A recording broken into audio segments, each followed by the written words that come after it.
ਨਾਨਕ ਕੀ ਸੱਚ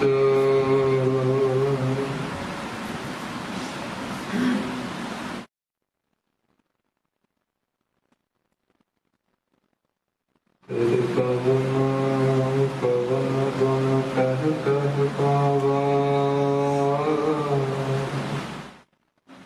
ਤੂੰ ਸਾਹਿਬ ਪੁਨੀਤ ਦਾਤਾ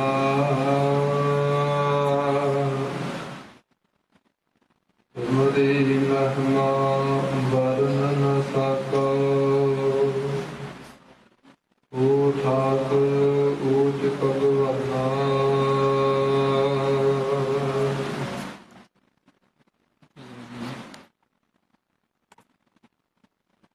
ਹਰ ਹਰ ਜਨ ਦੁਇ ਏਕ ਹੈ ਦੇਵ ਵਿਚਾਰ ਕਛ ਨਾਹਿ ਜਦ ਤੇ ਉਪਜ ਤਰੰਗ ਜਿਉ ਜਦ ਜੀ ਵਿਖੈ ਸਮਾਹਿ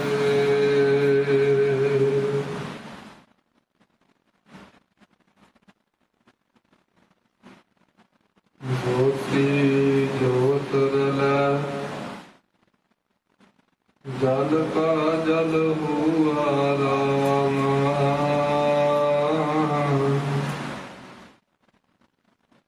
ਸੂਰਜ ਕਿਰਨ ਮਿਲੈ ਸੰਪੂਰਨ ਸਿਆ ਰਾਮ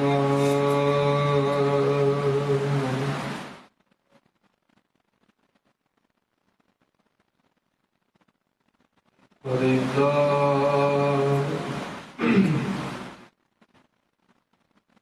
ਮਹਿਲ ਮੇ ਸਖਣ ਰਹਿ ਗਏ ਵਾਸਾ ਆਇਆ ਤਦ ਗੋਰਾ ਸੇ ਨਿਵਾਣਿਆ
ਜੰਤ ਬੈਰਾਗੀ ਦਹਰ ਸਹੈ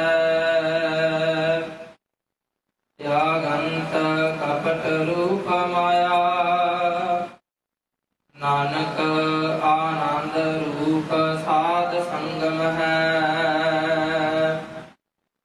ਚਰਨ ਕਮਲ ਬਿਰਹੰਖ ਜੰਤ ਬੈਰਾਗੀ ਦਹਰ ਸਹੈ ਤਿਆਗੰਤ ਕਪਟ ਰੂਪ ਮਾਇਆ ਨਾਨਕ ਆਨੰਦ ਰੂਪ ਸਾਧ ਸੰਗਮ ਹੈ। ਵਾਹਿਗੁਰੂ ਜੀ ਕਾ ਖਾਲਸਾ ਵਾਹਿਗੁਰੂ ਜੀ ਕੀ ਫਤਿਹ। ਅੰਤਰ ਸ਼ਬਦ ਅਵਤਾਰ ਜਾਹਰਾ ਜਹੂਰ ਹਾਜ਼ਰਾ ਹਜ਼ੂਰ ਸਰਬ ਕਲਾ ਹਜ਼ੂਰ ਬਾਣੀ ਕੇ ਬੋਹਿਤ ਕਾਲ ਜੋ ਕੀ ਔਸ ਸ਼ਬਦ ਸ਼ਤਰ ਤਖਤ ਦੇ ਮਾਲਕ ਗਰੀਬ ਨਵਾਜ ਸਤਿਗੁਰੂ ਸ੍ਰੀ ਗੁਰੂ ਗ੍ਰੰਥ ਸਾਹਿਬ ਮਹਾਰਾਜ ਜੀ ਦੀ ਪਾਵਨ ਗੋਦ ਦਾ ਆਨੰਦ ਮਾਣ ਰਹੀ ਗੁਰੂ ਰੂਪ ਗੁਰੂ ਖਾਲਸਾ ਸਾਧ ਸੰਗਤ ਜੀ। ਹਜ਼ੂਰ ਦੀ ਪਾਵਨ ਹਜ਼ੂਰੀ ਦੇ ਅੰਦਰ ਅੰਮ੍ਰਿਤ ਵੇਲੇ ਦੇ ਸੁੰਦਰ ਦੀਵਾਨ ਸਜਾਏ ਗਏ। ਸਜੇ ਹੋਏ ਦੀਵਾਨਾਂ ਦੇ ਅੰਦਰ ਪਾਕ ਪਵਿੱਤਰ ਧੁਰ की बाणी पंज गुरबाणियां दे नित नेम श्री सुखमनी साहिब जी दे जाप श्री आशा जी दीवार दे संपूर्ण कीर्तन आप जी ने गुरमुखां की रचना पासों श्रवण कीते अपना समा सफला किया ते हुण समा होया है खालसा जी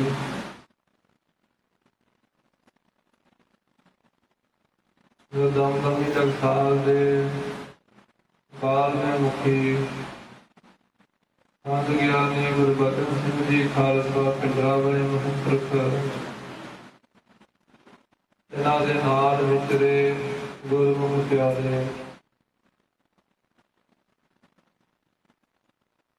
उस्ताद सुच्चा सिंह जी भगत जिहड़े कुछ दिनों तो सानू सजीवी विछोड़ा दे के हजूर के चरणों के विच जा विराजे हैं इन्हां दे अंतिम संस्कार नूं मुख रखते हुए उन्हां दी आत्मिक शांति के निमित्त जैसरी दीवार के श्लोकों की संस्कृति के श्लोकों की कथा रब हो सतगुरु जी की कृपा के नाल ये श्लोकों तक की कथा विचार आप जी ने पहलों दीवाना सरल कर ली है। अगे हजूर अपने पावन वैरागमय उपदेश में जिन्हें बख्शिश करते हैं महाराज जी सारे ही सुन के लाभा प्राप्त करांगे जेड़े गुरमुख प्यारे अजे तक दरबार दे विच हाजिर नहीं हुए उन्होंने बेनती है भाई अपने कम्मां कारां नूं संकोच के हजूर की हजूरी दे विच आके अपने जीवन नूं सफला करो। सारे ही जितने भी शरीर इस दरबार के अंदर विराजमान हैं मन जग दिलतियां एकाग्र करते हुए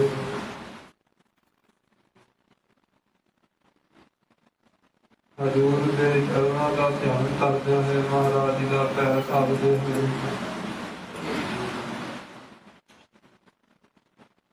गज के आखो जी सतनाम श्री वाहिगुरु साहिब जी सतनाम श्री वाहिगुरु साहिब जी सलोक चरण कमल बिरहं ओजंस बैरागी सहज सह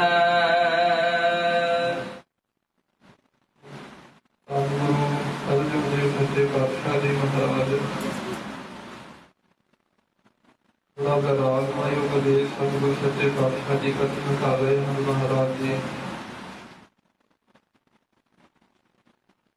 जेड़े परमेश्वर के चरणों के नाल प्रेम रखने वाले गुरमुख हैं संत महात्मा जन हैं सत दुखे इन्हां दी अवस्था नूं दसदे ने महाराज जी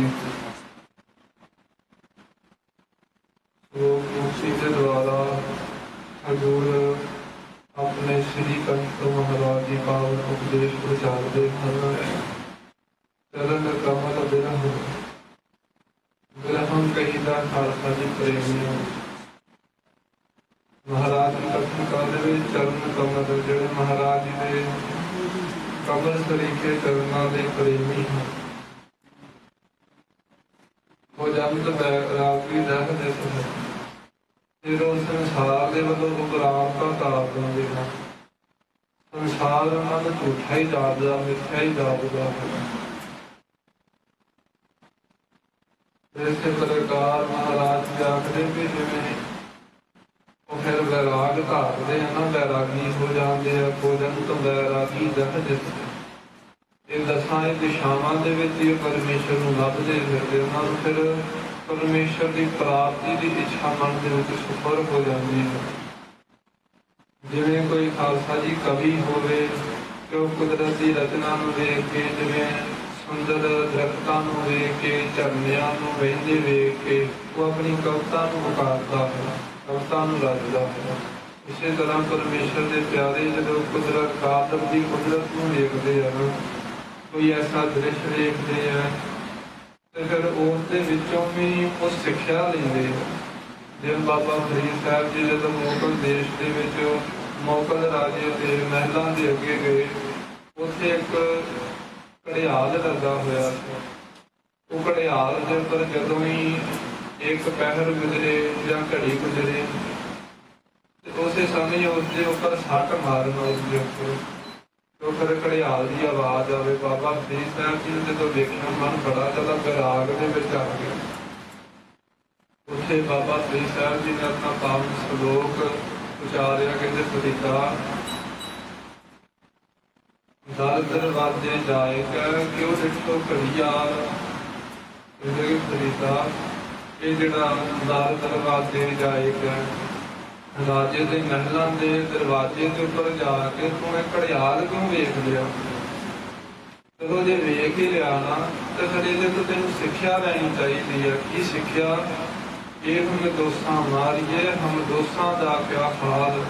ਫਰੀਦ ਸਾਹਿਬ ਆਖਦੇ ਵੀ ਇਹ ਵਿਚਾਰੇ ਦੋਸ਼ੀ ਨੂੰ ਇਹਨੇ ਕੋਈ ਦੋਸ਼ ਵੀ ਨਹੀਂ ਕੀਤਾ ਤਾਂ ਫਿਰ ਇਹਦੇ ਉੱਪਰ ਸੱਟਾਂ ਵੱਜਦੀਆਂ, ਜਦੋਂ ਕੋਈ ਪਹਿਰ ਬਤੀਤ ਹੁੰਦਾ ਹੈ ਜਾਂ ਕੋਈ ਘੜੀ ਬਤੀਤ ਹੁੰਦੀ ਹੈ।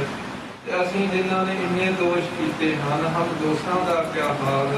ਸਾਡੇ ਦੋਸ਼ੀਆਂ ਦਾ ਫਿਰ ਸੱਚੇ ਪਾਤਸ਼ਾਹ ਦੇ ਕੀ ਹਾਲ ਹੋਵੇਗਾ ਦਰਗਾਹ ਦੇ ਵਿੱਚ ਜਾ ਕੇ। ਇਸੇ ਤਰ੍ਹਾਂ ਜਿਹੜੇ ਵੈਰਾਗੀ ਮਹਾਂਪੁਰਖ ਹੁੰਦੇ ਹਨ, ਉਹ ਹਰੇਕ ਹੀ ਪੁਰਾਣੀ ਮਾਤਰ ਦੇ ਵਿੱਚੋਂ ਕੁਝ ਨਾ ਕੁਝ ਸਿੱਖਿਆ ਹੀ ਗ੍ਰਹਿਣ ਕਰਦੇ ਰਹਿੰਦੇ ਹਨ, ਜਿਹੜਾ ਕਿ ਸਿੱਖ ਦਾ ਨਿਤ ਕਰਮ ਹੈ। ਸਿੱਖ ਦਾ ਅਰਥ ਹੁੰਦਾ ਵਿਦਿਆਰਥੀ, ਸਿੱਖਿਆ ਲੈਣਾ। ਤੇ ਮਹਾਰਾਜ ਜੀ ਨੇ ਸਿੱਖਾਂ ਦੇ ਵਿੱਚ ਸਪਿਰਿਟ ਭਰੀ ਹੋਈ ਹੈ ਕਿ ਸਿੱਖ ਨੇ ਹਮੇਸ਼ਾ ਹੀ ਸਿੱਖਦੇ ਹੀ ਰਹਿਣਾ ਹੈ।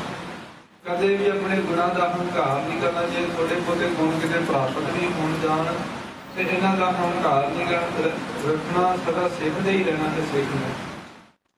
ਇਸੇ ਤਰ੍ਹਾਂ ਜਿਹੜੇ ਗੁਰਮੁਖ ਪਿਆਰੇ ਹੁੰਦੇ ਹਨ, ਉਹ ਕਾਦਰ ਦੀ ਕੁਦਰਤ ਨੂੰ ਦੇਖ ਕੇ ਜਾਂ ਕੋਈ ਐਸੀ ਕੋਈ ਰਚਨਾ ਵੇਖ ਲੈਣ, ਉਹਦੇ ਵਿੱਚੋਂ ਵੀ ਉਹਨਾਂ ਨੂੰ ਵਿਰਾਗ ਜਿਹੜਾ ਹੈ ਉਤਪੰਨ ਹੋ ਜਾਂਦਾ। ਜਿਵੇਂ ਭਗਤ ਨਾਮਦੇਵ ਜੀ ਜਦੋਂ ਕਪਾਹ ਵੱਢਣ ਗਏ ਤੇ ਉਹ ਕਪਾਹ ਦੇ ਉੱਪਰ ਨਾ ਰੇਲ ਦੀਆਂ ਬੂੰਦਾਂ ਪਈਆਂ ਹੋਈਆਂ ਸੀ ਤੇ ਜਦੋਂ ਵੱਢਣ ਲੱਗੇ ਤੇ ਮਨ ਦੇ ਵਿੱਚ ਵਿਰਾਗ ਆ ਗਿਆ। ਕਹਿੰਦੇ ਕਿ ਵੇਖ ਨਾਮਦੇਵ, ਇਹ ਵਿਚਾਰੇ ਜਦੋਂ ਤੂੰ ਇਹਨਾਂ ਨੂੰ ਵੱਢ ਰਿਹਾ ਤੂੰ ਇਹ ਵਿਚਾਰੇ ਅਥਰੂ ਬਹਾ ਰਹੇ ਜਾ ਕੇ। ਉਤਰੇ ਜਿਹੜੀਆਂ ਬੂੰਦਾਂ ਸੀ ਉਹਦੇ ਤਰੇਲ ਦੀਆਂ ਪਈਆਂ ਸੀ, ਪਰ ਭਗਤ ਨਾਮਦੇਵ ਜੀ ਨੇ ਇਸ ਤਰ੍ਹਾਂ ਵਿਰਾਗ ਧਾਰਿਆ, ਕਹਿੰਦੇ ਵੀ ਇਹਦੇ ਵਿਚਾਰੇ ਰੋ ਰਹੇ ਹਨ ਜਦੋਂ ਮੈਂ ਇਹਨਾਂ ਨੂੰ ਵੱਢ ਰਿਹਾ। ਉਸੇ ਵੇਲੇ ਉੱਥੇ ਦਾਤਰੀ ਸੁੱਟ ਕੇ ਭੱਜ ਆਏ। ਤਾਂ ਗੁਰਮੁਖ ਪਿਆਰੇ ਜਿਹੜੇ ਵਿਰਾਗ ਧਾਰਦੇ ਸੰਸਾਰ ਤੋਂ, ਉਹ ਫਿਰ ਦਸਾਂ ਦਿਸ਼ਾਵਾਂ ਦੇ ਵਿੱਚ ਹੀ ਪਰਮੇਸ਼ਰ ਨੂੰ ਲੱਭਦੇ ਫਿਰਦੇ, ਦਸਾਂ ਦਿਸ਼ਾਵਾਂ ਦੇ ਵਿੱਚ ਹੀ ਪਰਮੇਸ਼ਰ ਨੂੰ ਜਾਣਦੇ ਹਨ। ਤਿਆਗੰਤ ਕਪਟ ਰੂਪ ਮਾਇਆ, ਨਾਨਕ ਆਨੰਦ ਰੂਪ ਸਾਧ ਸੰਗਮ ਹੈ। ਜੋ ਫਿਰ ਜਿਹੜੀ ਕਪਟ ਰੂਪ ਛਲ ਰੂਪੀ ਮਾਇਆ ਹੈ, ਜਿਹਨੇ ਸਾਰਿਆਂ ਨੂੰ ਛਲਿਆ ਹੋਇਆ ਹੈ ਮਾਇਆ ਨੇ। ਜਦੋਂ ਹੀ ਮਾਤਾ ਦੇ ਜਨਮ, ਮਾਤਾ ਦੇ ਉਧਰ ਤੋਂ ਜਦੋਂ ਹੀ ਜੀਵ ਨੇ ਜਨਮ ਧਾਰਿਆ, ਲਿਵ ਛਿੜਕੀ ਲੱਗੀ ਤ੍ਰਿਸ਼ਨਾ ਮਾਇਆ ਅਮਰ ਵਰਤਾਇਆ। ਜੈਸੀ ਮਾਇਆ ਜੈਸੀ ਅਗਨ ਉਧਰ ਮੈਂ ਤੈਸੀ ਬਾਹਰ ਮਾਇਆ। ਮਾਇਆ ਅਗਨ ਸਭ ਇੱਕੋ ਜਿਹੀ ਕਰਦਾ ਖੇਲ ਰਚਾਇਆ। ਜਾਤ ਭਾਵਨਾ ਦਾ ਜੰਮਿਆ ਪਰਿਵਾਰ ਭਲਾ ਪਾਇਆ। ਲਿਵ ਛਿੜਕੀ ਲੱਗੀ ਤ੍ਰਿਸ਼ਨਾ ਮਾਇਆ ਅਮਰ ਵਰਤਾਇਆ। ਜਦੋਂ ਇਹ ਜੀਵ ਨੇ ਜਿਹੜਾ ਹੈ, ਜਦੋਂ ਬੱਚਾ ਮਾਤਾ ਦੇ ਪੇਟ ਤੋਂ ਜਨਮ ਲੈਂਦਾ ਹੈ ਤੇ ਇਸ ਸਮੇਂ ਉਹਦੀ ਜਿਹੜੀ ਧੁਨ ਹੈ ਨਾਲ ਹੀ ਆ ਜਾਂਦੀ ਹੈ ਬੱਚੇ ਦੀ, ਉਹ ਜੁੜੀ ਹੋਈ ਹੁੰਦੀ ਹੈ। ਤੇ ਉਹਨੂੰ ਜਦੋਂ ਡਾਕਟਰ ਕੱਟਦਾ ਜਾਂ ਦਾਈ ਕੱਟਦੀ ਹੈ, ਇਸ ਸਮੇਂ ਜੀਵ ਦੀ ਜਿਹੜੀ ਲਿਲ ਹੈ ਪਰਮੇਸ਼ਰ ਦੇ ਨਾਲ ਟੁੱਟ ਜਾਂਦੀ ਹੈ। ਤਾਂ ਫਿਰ ਕੀ ਹੁੰਦਾ? ਤ੍ਰਿਸ਼ਨਾ ਦਾ ਜਾਗੀ। ਜਦੋਂ ਵੇਖੋ ਬੱਚੇ ਦਾ ਜੇ ਜਨਮ ਹੁੰਦਾ ਨਾ, ਜਦੋਂ ਇਸ ਸਮੇਂ ਰੋਣ ਲੱਗ ਪੈਂਦਾ ਹੈ, ਇਹ ਤ੍ਰਿਸ਼ਨਾ ਦੇ ਕਾਰਨ ਹੀ ਰੋਂਦਾ ਹੈ, ਮੈਨੂੰ ਭੁੱਖ ਲੱਗੀ ਹੈ। ਫਿਰ ਮਾਇਆ ਅਮਰ ਵਰਤਾਇਆ। ਮਾਇਆ ਆਪਣਾ ਜਿਹੜਾ ਹੁਕਮ ਵਸਾਤ ਨੇ, ਅਮਰ ਕਹੀਦਾ ਹੈ ਹੁਕਮ ਨੂੰ, ਤੇ ਮਾਇਆ ਆਪਣਾ ਹੁਕਮ ਵਰਤਾ ਦਿੰਦੀ ਹੈ। ਉੱਥੇ ਪਹਿਲਾ ਪਿਆਰ ਲੱਗਾ ਥਨ ਦੁੱਧ, ਦੂਜਾ ਮਾਏ ਬਾਪ ਦੀ ਸੁਧ, ਤੀਜਾ ਭਈਆ ਭਾਜੀ ਤੇ ਚੌਥਾ ਪਿਆਰ ਪਰਮੇਸ਼ਰ। ਇਸ ਤਰ੍ਹਾਂ ਮਹਾਰਾਜ ਜੀ ਨੇ ਤੇ ਬੰਦੇ ਦੀਆਂ 10 ਅਵਸਥਾਵਾਂ ਦਾ ਜ਼ਿਕਰ ਕੀਤਾ ਮਾਝ ਦੀ ਬਾਤ ਦੇ ਵਿੱਚ। ਤਾਂ ਪਹਿਲਾਂ ਬੱਚੇ ਨੂੰ ਮਾਤਾ ਦੇ ਦੁੱਧ ਦੀ ਜਿਹੜੀ ਤ੍ਰਿਸ਼ਨਾ ਲੱਗਦੀ ਹੈ, ਤੇ ਫਿਰ ਮਾਤਾ ਪਿਤਾ ਦਾ ਉਹਨੂੰ ਬੋਧ ਹੁੰਦਾ ਹੈ ਕਿ ਮੇਰੇ ਮਾਤਾ ਪਿਤਾ ਹਨ, ਇਹਨਾਂ ਦੇ ਪਾਸ ਹੋਣਾ ਕਲਾਸ ਪ੍ਰਾਪਤ ਕਰ। ਇਸੇ ਤਰ੍ਹਾਂ ਹੀ ਜਦੋਂ ਜਿਹੜੀ ਜੀਵ ਨੂੰ ਮਾਇਆ ਬਚਪਨ ਤੋਂ ਤੈਅ ਕਰਕੇ ਤੇ ਆਖਰੀ ਸਵਾਸ ਤੱਕ ਛਲਦੀ ਰਹਿੰਦੀ ਹੈ, ਬੜੇ ਤਰ੍ਹਾਂ ਦੇ ਨਾਲ ਛਲਦੀ ਹੈ। ਤੋ ਜਿਹੜੇ ਫਿਰ ਗੁਰਮੁਖ ਪਿਆਰੇ ਹੁੰਦੇ ਆ ਇਸ ਨੂੰ ਛਲ ਰੂਪ ਜਾਣ ਕੇ ਮਾਇਆ ਨੂੰ ਤਿਆਗ ਕਰ ਦਿੰਦੇ ਹਨ। ਇਸ ਦਾ ਨਾਨਕ ਆਨੰਦ ਰੂਪ ਸਾਧ ਸੰਗਮ ਹੈ। ਉਹ ਫਿਰ ਸਾਧ ਜਿਨ੍ਹਾਂ ਨੇ ਆਪਣੇ ਮਨ ਨੂੰ ਸਾਧਿਆ ਹੋਇਆ ਹੈ, ਸਾਧ ਸੰਗਤ ਦੀ ਇਕੱਤਰਤਾ ਦੇ ਵਿੱਚ ਸਾਧ ਸੰਗਤ ਕਰਕੇ, ਸਤ ਸੰਗਤ ਕਰਕੇ ਆਨੰਦ ਰੂਪ ਜੋ ਸੁਖ ਸਰੂਪ ਪਰਮੇਸ਼ਰ ਹੈ ਉਸ ਦੀ ਪ੍ਰਾਪਤੀ ਕਰ ਲੈਂਦੇ ਹਨ। ਮਨ ਸਾਈ ਮੁਖ ਉਚਰਾ ਵਤਾ ਹਬੇ ਲੋ। ਮਨ ਦੇ ਨਾਲ ਸਾਈ ਮਾਲਕ ਨੂੰ ਮੁਖ ਦੇ ਨਾਲ ਉਚਾਰਨਾ, ਮਨ ਕਰਕੇ ਵੀ ਅਤੇ ਮੁਖ ਕਰਕੇ ਵੀ ਉਚਾਰਨਾ। ਮੁਖ ਤੋਂ ਵੀ ਆਪਣੇ ਵਾਹਿਗੁਰੂ ਵਾਹਿਗੁਰੂ ਵਾਹਿਗੁਰੂ ਕਰਨਾ। ਪਰ ਕਈ ਨਾਸਤਿਕ ਬਿਰਤੀ ਦੇ ਲੋਕ ਕੀ ਕਹਿ ਦਿੰਦੇ ਆ ਕਿ ਜਿਹੜਾ ਵਾਹਿਗੁਰੂ ਦਾ ਸਿਮਰਨ ਹੈ ਇਹ ਤਾਂ ਕਹਿੰਦੇ ਵੀ ਤੋਤਾ ਵਟਣੀ ਹੈ। ਪਰ ਖਾਲਸਾ ਜੀ ਵੇਖੋ, ਆਪਾਂ ਕਿਤਨੇ ਸਾਖੀਆਂ ਦੇ ਵਿੱਚ ਇਸ ਗੱਲ ਦਾ ਜ਼ਿਕਰ ਆਉਂਦਾ ਹੈ ਕਿ ਜਦੋਂ ਜਿਹੜੇ ਵਾਲਮੀਕ ਜੀ ਹੋਏ ਆ ਤੇ ਉਹਨਾਂ ਨੂੰ ਜਦੋਂ ਸਾਧ ਪੁਰਖ ਮਿਲੇ ਤੇ ਉਹਨਾਂ ਨੇ ਨਾ ਮਰਾ ਮਰਾ ਦਾ ਉਪਦੇਸ਼ ਦਿੱਤਾ, ਕਹਿੰਦੇ ਮਰਾ ਮਰਾ ਕਰਿਆ ਕਰ। ਉਹ ਜਦੋਂ ਮਰਾ ਮਰਾ ਮਰਾ ਮਰਾ ਕਰਨ ਲੱਗ ਪੈਣ ਤਾਂ ਫਿਰ ਕੁਦਰਤੀ ਆਪਣੇ ਆਪ ਹੀ ਰਾਮ ਰਾਮ ਦੇ ਉਹਨਾਂ ਦੇ ਮੁਖ ਤੋਂ ਧੁਨੀ ਉੱਠਣ ਲੱਗ ਪਈ। ਇਸ ਤਰ੍ਹਾਂ ਜੇ ਤੋਤਾ ਰਟਣ ਵੀ ਇਹਨੂੰ ਕਹਿੰਦੇ ਆ ਕਿ ਕੋਈ ਖਾਲਸਾ ਜੀ ਉਹਨਾਂ ਦੇ ਮਨ ਦੀ ਬਿਰਤੀ ਹੈ, ਉਹਨਾਂ ਨੂੰ ਭਾਉਂਦੀ ਹੈ। ਚਲੋ ਤੇ ਗੁਰਮੁਖਾਂ ਨੇ ਕੀ ਕਰਨਾ, ਸ਼ਰਧਾ ਰੱਖ ਕੇ ਭਾਵਨਾ ਰੱਖ ਕੇ ਜਦੋਂ ਸਿਮਰਨ ਕਰਦੇ ਆ ਫਿਰ ਕੀ ਹੁੰਦਾ ਹੈ, ਮਨ ਸਾਈ ਮੁਖ ਉਚਰਾ। ਮਨ ਦੇ ਨਾਲ ਵਾਹਿਗੁਰੂ ਅਕਾਲ ਪੁਰਖ ਨੂੰ ਧਿਆਉਂਦੇ ਹਨ, ਆਰਾਧਨ ਕਰਦੇ ਹਨ ਮਨ ਕਰਕੇ। ਮੁਖ ਉਚਰਾ ਤੇ ਮੁਖ ਦੇ ਨਾਲ ਉਚਾਰਦੇ ਹਨ ਪਰਮੇਸ਼ਰ ਦਾ ਨਾਮ। ਵਤਾ ਹੱਬੇ ਲੋ। ਉਹ ਸਾਰੇ ਫਿਰ ਲੋ ਸਾਰੇ ਲੋਕਾਂ ਦੇ ਵਿੱਚ ਹੀ ਉਹ ਪਰਮੇਸ਼ਰ ਦਾ ਵਾਸ ਜਾਣਦੇ ਹਨ। ਜਿੱਥੇ ਕਿੱਥੇ ਵੀ ਉਹ ਪਰਮੇਸ਼ਰ ਨੂੰ ਜਾਣਦੇ ਹਨ, ਹਾਜ਼ਰ ਬਣਾਦੇ ਹਨ। ਜਹ ਜਹ ਦੇਖੋ ਤਹ ਹਜ਼ੂਰ ਦੂਰ ਕਤ ਹੋਣਾ ਚਾਹੀਏ। ਇਸ ਤਰ੍ਹਾਂ ਹਾਜ਼ਰ ਨਾਜ਼ਰ ਜਾਣਦੇ ਹਨ ਪਰਮੇਸ਼ਰ ਨੂੰ। ਤੇ ਦੂਜੇ ਅਰਥਾਂ ਦੇ ਵਿੱਚ ਮਹਾਂਪੁਰਖਾਂ ਨੇ ਜ਼ਿਕਰ ਕੀਤਾ ਕਿ ਜਿਹੜੇ ਬੰਦੇ ਹੰਕਾਰੀ ਹੁੰਦੇ ਹਨ, ਅਭਿਮਾਨੀ ਜੀਵ ਕੀ ਕਰਦਾ ਹੈ, ਜਿਹੜਾ ਕੋਈ ਜਿਹਦੇ ਪਾਸ ਥੋੜਾ ਬਹੁਤਾ ਕੋਈ ਬਲ ਹੋਵੇ ਸਰੀਰ ਕਰਕੇ, ਉਹ ਕੀ ਕਰਦਾ ਹੈ, ਆਪਣੇ ਮਨਸੂਪਣੇ ਦੇ ਕਰਕੇ ਆਪਣੀ ਸੂਰਮਤਾਈ ਨੂੰ ਬਸ ਆਪਣੇ ਮੁਖ ਤੋਂ ਉਚਾਰਦਾ ਹੈ, ਆਪਣੇ ਮੁਖ ਤੋਂ ਆਪਣੀ ਸਿਫਤ ਸਲਾਮਾ ਕਰਦਾ ਹੈ। ਤੇ ਵੱਤਾ ਹੱਬੇ ਲੋ। ਉਹ ਫਿਰ ਕੀ ਕਰਦੇ ਆ ਖਾਲਸਾ ਜੀ, ਜਿਹੜੇ ਵੱਤਾ ਹੱਬੇ ਲੋ ਆਪਣੀਆਂ ਬਸ ਸਿਫਤਾਂ ਕਰਦੇ, ਵਿਚਰ ਕਰਕੇ ਜਿੱਥੇ ਵੀ ਵਿਚਰਦੇ ਆ ਉਹ ਬਸ ਆਪਣੀਆਂ ਹੀ ਸਿਫਤਾਂ ਕਰੀ ਜਾਂਦੇ ਹਨ ਲੋਕਾਂ ਦੇ ਵਿੱਚ। ਪਰ ਇਹ ਤਾਂ ਵਿਅਰਥ ਹੀ ਹੈ। ਮਹਾਰਾਜ ਜੀ ਆਖਦੇ ਕਿ ਐਸੇ ਜਿਹੜੇ ਲੋਕ ਹਨ ਨਾ, ਇਹ ਅਭਿਮਾਨ ਨੂੰ ਧਾਰ ਲੈਂਦੇ ਹਨ। ਮੁਖ ਸਾਈ ਮਨ ਸਾਈ ਮੁਖ ਉਚਰਾ ਤੇ ਮਨ ਕਰਕੇ ਮਨਸੂਪਣੇ ਦੇ ਕਰਕੇ ਆਪਣੀਆਂ ਸੂਰਮਤਾਈ ਦੀਆਂ ਗੱਲਾਂ ਕਰੀ ਜਾਂਦੇ, ਆਪਣੇ ਮੀਆਂ ਪੁੱਛੋ ਕਰੀ ਜਾਣਾ। ਤੇ ਤੀਜੇ ਅਰਥਾਂ ਦੇ ਵਿੱਚ ਮਹਾਂਪੁਰਖਾਂ ਨੇ ਜ਼ਿਕਰ ਕੀਤਾ ਕਿ ਜਿਹੜੇ ਮਨ ਸਾਈ ਮੁਖ ਉਚਰਾ, ਜਿਹੜੇ ਗੁਰਮੁਖ ਪਿਆਰੇ ਪਰਮੇਸ਼ਰ ਦੀ ਜਸ ਵਡਿਆਈ ਨੂੰ ਸਰਵਣ ਕਰਦੇ ਹਨ, ਫਿਰ ਉਸਦਾ ਮਨ ਸਾਈ ਉਹ ਕੀ ਕਰਦੇ ਹਨ, ਮਨ ਕਰਕੇ ਨਿਧਿਆਸਨ ਕਰਦੇ ਹਨ। ਮੁਖ ਉਚਰਾ ਤੇ ਮੁਖ ਤੋਂ ਉਚਾਰ ਕੇ ਉਸਦਾ ਨਿਧਿਆਸਨ ਕਰਦੇ ਹਨ। ਵੱਤਾ ਹੱਬੇ ਲੋ। ਉਹ ਸਾਰੇ ਥਾਂ ਹੀ ਵਿਚਰ ਕੇ ਵੇਖਦੇ ਹਨ, ਸਾਰੇ ਥਾਂ ਹੀ ਪਰਮੇਸ਼ਰ ਦਾ ਹੀ ਪ੍ਰਕਾਸ਼ ਜਾਣਦੇ ਹਨ ਤੇ ਹਰੇਕ ਥਾਂ ਹੀ ਲੋ ਪਰਮੇਸ਼ਰ ਦਾ ਹੀ ਪ੍ਰਕਾਸ਼ ਜਾਣਦੇ ਹਨ। ਨਾਨਕ ਹਬ ਅਡੰਬਰ ਕੂੜਿਆ ਹੁਣ ਜੀਵਾ ਸੱਚੀ ਸੋਏ।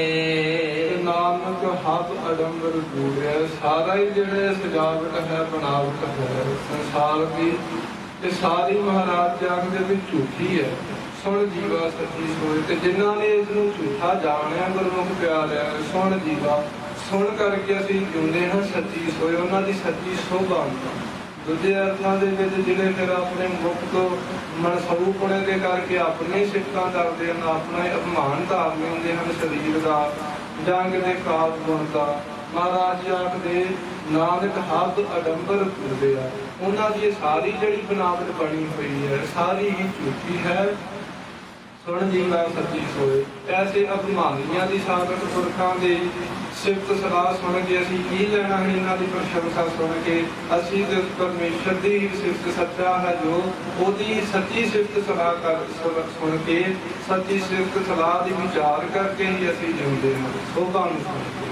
ਤੇ ਤੀਜੇ ਅਰਥਾਂ ਦੇ ਵਿੱਚ ਫਿਰ ਉਸੇ ਤਰ੍ਹਾਂ ਹੀ ਮਹਾਰਾਜ ਜੀ ਆਖਦੇ ਵੀ ਨਾਨਕ ਹੱਬ ਅਡੰਬਰ ਕੂੜਿਆ ਸੁਣ ਜੀਵਾ ਸੱਚੀ ਸੋਏ। ਤੇ ਜਿਹੜੇ ਗੁਰਮੁਖ ਪਿਆਰੇ ਜਿਨ੍ਹਾਂ ਨੇ ਸ਼ਰਵਣ ਮੰਨਣ ਨੇ ਅਧਿਆਸਨ ਕੀਤਾ ਹੈ ਪਰਮੇਸ਼ਰ ਦੀ ਭਗਤੀ ਦੇ ਉੱਪਰ ਪਰਮੇਸ਼ਰ ਦੇ ਉਪਦੇਸ਼ ਨੂੰ ਗ੍ਰਹਿਣ ਕਰਕੇ ਤੇ ਫਿਰ ਉਹਨਾਂ ਦੀ ਅਵਸਥਾ ਖਾਲਸਾ ਦੀ ਇਸ ਤਰ੍ਹਾਂ ਦੀ ਬਣ ਜਾਂਦੀ ਕਿ ਹੱਬ ਸਭ ਹੀ ਸਾਰਾ ਕੁਝ ਅਡੰਬਰ ਉਹਨਾਂ ਨੂੰ ਝੂਠਾ ਹੀ ਜਾਪਦਾ ਹੈ।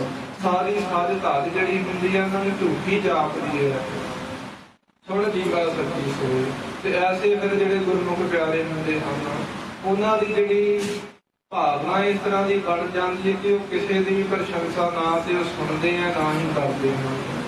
ਉਹ ਫਿਰ ਝੂਠਾ ਹੀ ਜਾਣ ਕੇ ਸੰਸਾਰ ਨੂੰ ਸੁਣ ਜੀਵਾ ਸੱਚੀ ਸੋਏ। ਪਰਮੇਸ਼ਰ ਦੀ ਸੱਚੀ ਸਿਫਤ ਨੂੰ ਸਲਾਹਨਾ ਕਰਕੇ ਸੱਚੀ ਸਿਫਤ ਦੀ ਵਿਚਾਰ ਕਰਕੇ ਸੱਚੀ ਸਿਫਤ ਸੁਣ ਕਰਕੇ ਹੀ ਜਿਉਂਦੇ ਹਨ। ਔੜੀ ਬਸਤਾ ਟੁੱਟੀ ਝੁੰਪੜੀ ਹੀਰ ਸਭ ਛਿਨਾ। ਇਸ ਪੌੜੀ ਦੀ ਇੱਕ ਉਦਾਹਰਣ ਹੈ ਕਿ ਇੱਕ ਸਮੇਂ ਧੰਨ ਗੁਰੂ ਅਰਜਨ ਦੇਵ ਸੱਚੇ ਪਾਤਸ਼ਾਹ ਜੀ ਮਹਾਰਾਜ ਜੀ ਸ੍ਰੀ ਅੰਮ੍ਰਿਤਸਰ ਸਾਹਿਬ ਤੋਂ ਗੋਇੰਦਵਾਲ ਸਾਹਿਬ ਜਾ ਰਹੇ ਸਨ। ਗੋਇੰਦਵਾਲ ਸਾਹਿਬ ਤੋਂ 4 ਕੇ 5 ਮੀਲ ਦੀ ਦੂਰੀ ਦੇ ਉੱਪਰ ਪੱਛਮ ਵਾਲੇ ਪਾਸੇ ਖਾਨਪੁਰ ਦਾ ਇਲਾਕਾ ਸੀ। ਉੱਥੇ ਇੱਕ ਪਠਾਣਾ ਦਾ ਪਿੰਡ ਸੀ। ਧੰਨ ਗੁਰੂ ਅਰਜਨ ਦੇਵ ਸੱਚੇ ਪਾਤਸ਼ਾਹ ਜੀ ਮਹਾਰਾਜ ਜੀ ਦੇ ਨਾਲ 5 ਸਿੱਖ ਸਨ। ਭਾਈ ਗੁਰਦਾਸ ਜੀ, ਬਾਬਾ ਬੁੱਢੀ ਰਾਮ ਜੀ, ਭਾਈ ਪੁਰਾਣਾ ਜੀ ਤੇ ਆਦਿਕ ਸਿੰਘ ਮਹਾਰਾਜ ਜੀ ਦੇ ਸਾਥ ਸਨ। ਤੇ ਜਦੋਂ ਗੁਜ਼ਰ ਰਹੇ ਸੀ ਉਹ ਪਿੰਡ ਦੇ ਕੋਲੋਂ ਤੇ ਮੌਸਮ ਖਰਾਬ ਹੋ ਗਿਆ। ਠੰਡ ਦੇ ਦਿਨ ਸੀ। ਉੱਤੋਂ ਵਰਖਾ ਹੋਣ ਲੱਗ ਪਈ। ਸਾਰੇ ਠਰੂ ਕਰਨ ਲੱਗ ਪਏ। ਬਾਬਾ ਬਿਧੀ ਚੰਦ ਜੀ ਨੇ ਤੇ ਹੋਰ ਸਿੱਖਾਂ ਨੇ ਬੇਨਤੀ ਕੀਤੀ ਮਹਾਰਾਜ ਜੇ ਆਪ ਜੀ ਮਹਾਰਾਜ ਆਗਿਆ ਕਰੋ ਤਾਂ ਇੱਥੇ ਮਹਾਰਾਜ ਕਿਸੇ ਦਾ ਨੇੜੇ ਘਰ ਦੇ ਕੇ ਉੱਥੇ ਆਪ ਜੀ ਆਰਾਮ ਕਰ ਲਓ। ਮਹਾਰਾਜ ਉੱਥੇ ਸਾਨੂੰ ਆਸਰਾ ਤੱਕਣਾ ਚਾਹੀਦਾ ਹੈ। ਧੰਨ ਗੁਰੂ ਅਰਜਨ ਦੇਵ ਸੱਚੇ ਪਾਤਸ਼ਾਹ ਜੀ ਮਹਾਰਾਜ ਜੀ ਆਖਦੇ ਨਹੀਂ ਭਾਈ ਜਿੱਥੇ ਵੀ ਸਮਾਂ ਗੁਜ਼ਾਰਨਾ ਹੋਵੇ ਨਾ ਜਾਂ ਜਿੱਥੇ ਸਮਾਂ ਢਲ ਜਾਵੇ ਉੱਥੇ ਗੁਜ਼ਾਰ ਲੈਣਾ ਚਾਹੀਦਾ ਪਰਮੇਸ਼ਰ ਦੇ ਭਗਤ ਦੇ ਵਿੱਚ। ਬਾਬਾ ਬਿਧੀ ਚੰਦ ਜੀ ਨੇ ਫਿਰ ਜਿੱਦ ਕੀਤੀ ਕਹਿੰਦਾ ਨਹੀਂ ਮਹਾਰਾਜ ਮੈਂ ਵੇਖ ਕੇ ਹੁੰਦਾ ਕੋਈ ਜਗ੍ਹਾ ਕੋਈ। ਤੇ ਜਦੋਂ ਬਾਬਾ ਬਿਧੀ ਚੰਦ ਜੀ ਉਹ ਪਿੰਡ ਦੇ ਵਿੱਚ ਗਏ ਤੇ ਕੋਈ ਕਿਸੇ ਦੇ ਘਰ ਦੇ ਵਿੱਚ ਸ਼ਰਾਬਾਂ ਦੇ ਦੌਰ ਚੱਲ ਰਹੇ ਸੀ। ਕਿਸੇ ਦੇ ਘਰ ਦੇ ਵਿੱਚ ਜਿਹੜਾ ਹੈ ਉਹ ਵੇਸਵਾਵਾਂ ਦਾ ਨਾਚ ਹੋ ਰਿਹਾ ਸੀ। ਕਿਸੇ ਦੇ ਘਰ ਪ੍ਰਾਹੁਣੇ ਉਤਰੇ ਹੋਏ ਸਨ। ਉਹ ਜਿੱਧਰ ਵੀ ਜਾਣ ਬਾਬਾ ਬਿਧੀ ਚੰਦ ਜੀ ਸਾਰੇ ਥਾਂ ਨਾ ਹੋ ਜਾਏ। ਬੜੇ ਜ਼ਿਆਦਾ ਨਾਰਾਜ਼ ਹੋ ਕੇ ਜਦੋਂ ਮਹਾਰਾਜ ਜੀ ਦੇ ਪਾਸ ਆਏ ਕਿਹਾ ਮਹਾਰਾਜ ਇਹਦੇ ਤੇ ਕੋਈ ਵੀ ਸਾਨੂੰ ਮਹਾਰਾਜ ਸ਼ਰਨ ਦੇਣ ਦੀ ਤਿਆਰ ਹੀ ਨਹੀਂ। ਧੰਨ ਗੁਰੂ ਅਰਜਨ ਦੇਵ ਸੱਚੇ ਪਾਤਸ਼ਾਹ ਜੀ ਮਹਾਰਾਜ ਜਾਣਦੇ ਕਿ ਭਾਈ ਸਾਨੂੰ ਅਸੀਂ ਪਹਿਲਾਂ ਬੇਨਤੀ ਕੀਤੀ ਸੀ ਕਿ ਜਿੱਥੇ ਵੀ ਸਮਾਂ ਜਿਹੜਾ ਹੈ ਗੁਜ਼ਾਰਨਾ ਪਵੇ ਉੱਥੇ ਹੀ ਹੱਸ ਕੇ ਗੁਜ਼ਾਰ ਲੈਣਾ ਚਾਹੀਦਾ ਹੈ। ਆਓ ਤੁਹਾਨੂੰ ਆਪਾਂ ਆਪਣੇ ਪ੍ਰੇਮੀ ਸਿੱਖ ਦੇ ਦਰਸ਼ਨ ਕਰਾਉਣੇ ਆ ਭਾਈ ਹਿੰਮੇ ਦੇ। ਭਾਈ ਹਿੰਮੇ ਦੀ ਨੇੜੇ ਹੀ ਜੰਗਲ ਦੇ ਵਿੱਚ ਉਜਾੜ ਦੇ ਵਿੱਚ ਛਪੜੀ ਪਈ ਹੋਈ ਸੀ, ਝੌਂਪੜੀ ਪਈ ਹੋਈ। ਤੇ ਜਦੋਂ ਧੰਨ ਗੁਰੂ ਅਰਜਨ ਦੇਵ ਸੱਚੇ ਪਾਤਸ਼ਾਹ ਜੀ ਮਹਾਰਾਜ ਜੀ ਨੂੰ ਆਉਂਦਿਆਂ ਵੇਖਿਆ ਤੇ ਭਾਈ ਹਿੰਮਾ ਦੀ ਦੂਰੋਂ ਵੇਖ ਕੇ ਬੜਾ ਜ਼ਿਆਦਾ ਪ੍ਰਸੰਨ ਹੋਇਆ ਮਹਾਰਾਜ ਜੀ ਦੇ ਦਰਸ਼ਨ ਕਰਕੇ। ਤੇ ਜਦੋਂ ਮਹਾਰਾਜ ਜੀ ਨੇੜੇ ਆਏ ਧੰਨ ਭਾਈ ਹਿੰਮਾ ਜੀ ਮਹਾਰਾਜ ਜੀ ਨੂੰ ਬੇਨਤੀ ਕਰ ਲਗੇ ਮਹਾਰਾਜ ਮੇਰੇ ਗਰੀਬ ਦੇ ਬਾਤ ਮਹਾਰਾਜ ਕੁਝ ਵੀ ਨਹੀਂ ਹੈ। ਨਾ ਤੇ ਮਹਾਰਾਜ ਕੋਈ ਧਨ ਹੈ ਨਾ ਦੌਲਤ ਹੈ ਮਹਾਰਾਜ। ਨਾ ਹੀ ਕਿਸੇ ਪ੍ਰਕਾਰ ਦਾ ਕੋਈ ਮਹਾਰਾਜ ਜਿਹੜਾ ਚੰਗਾ ਸਰੂਪ ਹੀ ਹੈ। ਗਰੀਬ ਨਿਵਾਸ ਸੱਚੇ ਪਾਤਸ਼ਾਹ ਜੀ ਮਹਾਰਾਜ ਜੀ ਨੇ ਭਾਈ ਹਿੰਮੇ ਦੀ ਝੌਂਪੜੀ ਦੇ ਵਿੱਚ ਉਹ ਰਾਤ ਬਤੀਤ ਕੀਤੀ। ਤੇ ਫਿਰ ਭਾਈ ਹਿੰਮਾ ਜੀ ਦਾ ਸੁਭਾਅ ਸੀ ਜੋ ਆਪਣੀ ਝੌਂਪੜੀ ਦੇ ਵਿੱਚ ਦਾਣੇ ਪੀਆ ਕਰਦੇ ਸਨ ਚੱਕੀ ਦੇ ਨਾਲ। ਤੇ ਉਹ ਆਟੇ ਦੇ ਨਾਲ ਜਿਹੜਾ ਕੋਈ ਲੋੜਵੰਦ ਹੁੰਦਾ ਉਹਨੂੰ ਪ੍ਰਸ਼ਾਦਾ ਛਕਾ ਦਿਆ ਕਰਦੇ। ਤੇ ਤਦੋਂ ਫਿਰ ਭਾਈ ਹਿੰਮਾ ਜੀ ਨੇ ਮਹਾਰਾਜ ਜੀ ਨੂੰ ਆਪਣੇ ਹੱਥੀਂ ਪ੍ਰਸ਼ਾਦਾ ਬਣਾ ਕੇ ਛਕਾਇਆ। ਮਹਾਰਾਜ ਜੀ ਬੜੇ ਜ਼ਿਆਦਾ ਪ੍ਰਸੰਨ ਹੋਏ। ਜਿਵੇਂ ਧੰਨ ਗੁਰੂ ਨਾਨਕ ਦੇਵ ਸੱਚੇ ਪਾਤਸ਼ਾਹ ਜੀ ਮਹਾਰਾਜ ਜੀ ਭਾਈ ਲਾਲੋ ਦੇ ਘਰੋਂ ਕੋਧਰੇ ਦੇ ਪ੍ਰਸ਼ਾਦੇ ਛਕ ਕੇ ਬੜੇ ਜ਼ਿਆਦਾ ਪ੍ਰਸੰਨ ਹੋਏ ਸੀ ਨਾ। ਕੋਧਰੇ ਦੇ ਪ੍ਰਸ਼ਾਦਿਆਂ ਦੇ ਵਿੱਚੋਂ ਬੜਾ ਜ਼ਿਆਦਾ ਆਨੰਦ ਮਾਣਿਆ ਸੀ। ਇਸੇ ਤਰ੍ਹਾਂ ਘਰ ਨੂੰ ਗੁਰੂ ਅਰਜਨ ਦੇਵ ਸੱਚੇ ਪਾਤਸ਼ਾਹ ਜੀ ਮਹਾਰਾਜ ਜੀ ਨੇ ਭਾਈ ਹੇਮੇ ਦੇ ਘਰੋਂ ਪ੍ਰਸ਼ਾਦੇ ਰੁੱਖੀ ਮਿਸਰੀ ਛਕ ਕੇ ਉਹਦੇ ਵਿੱਚੋਂ ਬੜਾ ਜ਼ਿਆਦਾ ਆਨੰਦ ਮਾਣਿਆ। ਭਾਈ ਹੇਮੇ ਨੇ ਬੇਨਤੀ ਕੀਤੀ, ਮਹਾਰਾਜ ਮੈਂ ਗਰੀਬ ਹਾਂ, ਸੱਚੇ ਪਾਤਸ਼ਾਹ ਆਪ ਜੀ ਦੀ ਸੇਵਾ ਨਹੀਂ ਕਰ ਸਕਿਆ। ਤੇ ਭਾਈ ਹੇਮੇ ਨੂੰ ਮਹਾਰਾਜ ਜੀ ਨੇ ਧੀਰਜ ਦਿੰਦੇ ਆਖਿਆ, ਭਾਈ ਹੇਮਿਆ ਤੇਰੇ ਪ੍ਰਸ਼ਾਦਿਆਂ ਦਾ ਜਿਸ ਤਰ੍ਹਾਂ ਦਾ ਸਵਾਦ ਸਾਨੂੰ ਆਇਆ ਨਾ, ਇਸ ਤਰ੍ਹਾਂ ਦੇ ਕਦੀ ਪਹਿਲੋਂ ਆਪਾਂ ਪ੍ਰਸ਼ਾਦਾ ਨਹੀਂ ਛਕਿਆ। ਇਸ ਤਰ੍ਹਾਂ ਮਹਾਰਾਜ ਸੱਚੇ ਪਾਤਸ਼ਾਹ ਜੀ ਨੇ ਭਾਈ ਹੇਮੇ ਨੂੰ ਉੱਥੇ ਨਿਹਾਲ ਕੀਤਾ ਤੇ ਭਾਈ ਹੇਮੇ ਦੀ ਚੌਂਕੜੀ ਵੇਖ ਕੇ ਮਹਾਰਾਜ ਜੀ ਨੇ ਤਿੰਨ ਸ਼ਬਦ ਜਿਹੜੇ ਸੀ ਉਸ ਸਮੇਂ ਉਚਾਰਨ ਕੀਤੇ। ਪਹਿਲਾ ਸ਼ਬਦ ਜਿਵੇਂ ਸੀ ਕਿ ਜਿੱਥੇ ਨਾਮ ਜਪੀਆ ਮੇਰੇ ਪਿਆਰੇ ਤੇ ਅਸਲ ਸਵਰਨ ਚੁਗਾ ਦੇ। ਤੇ ਦੂਜਾ ਸ਼ਬਦ ਸੀ, ਪਹਿਲੋ ਸ਼ਬਦ ਇਸ ਤਰ੍ਹਾਂ ਸੀ, ਜਿੱਥੇ ਨਾਮ ਜਪੀਆ ਮੇਰੇ ਪਿਆਰੇ ਸੇ ਅਸਲ ਸਵਰਨ ਚੁਗਾ ਦੇ।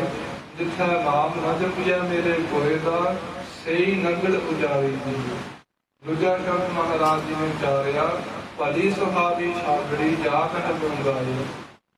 ਤੇ ਤੀਜਾ ਫਿਰ ਮਹਾਰਾਜ ਜੀ ਨੇ ਪੌੜੀ ਉਚਾਰੀ ਸੀ।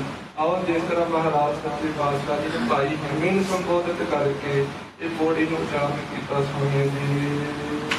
ਬਸਤਾ ਟੂਟੀ ਝੁੰਪੜੀ ਹੀਰ ਸਭ ਛਿੰਨਾ।